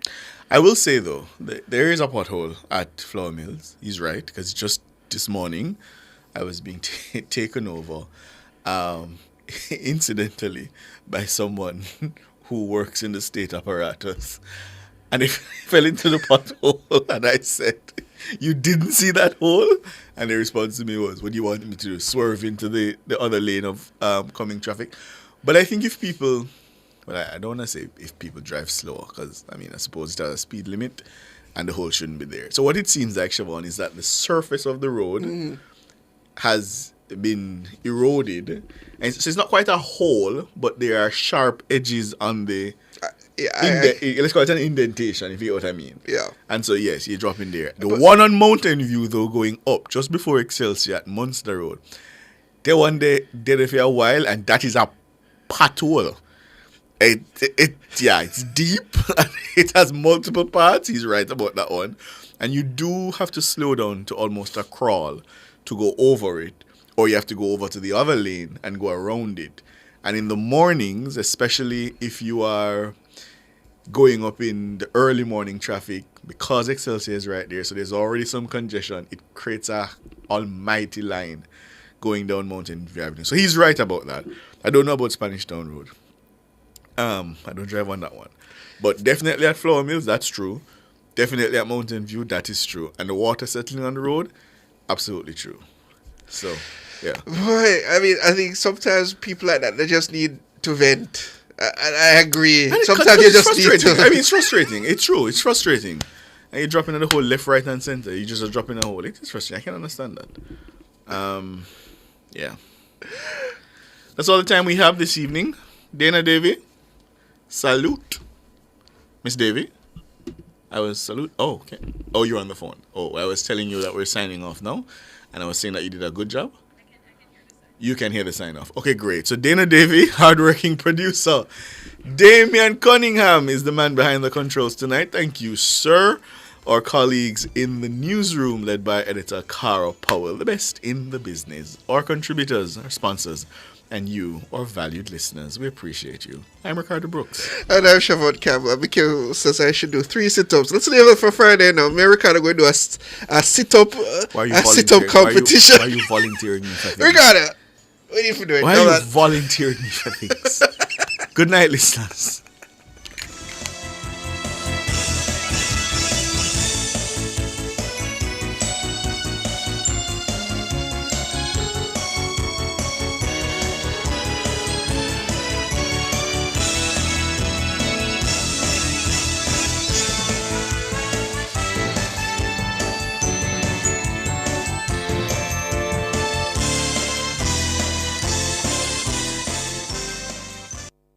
The mission of the Ministry of Legal and Constitutional Affairs includes revising Jamaica's legal and constitutional infrastructure and accelerating the pace of reform. The time by the MLCA is...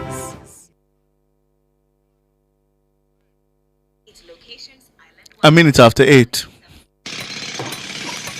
It's the IMAJ seminar, The Business of Construction, Global Competitiveness in a Local Environment.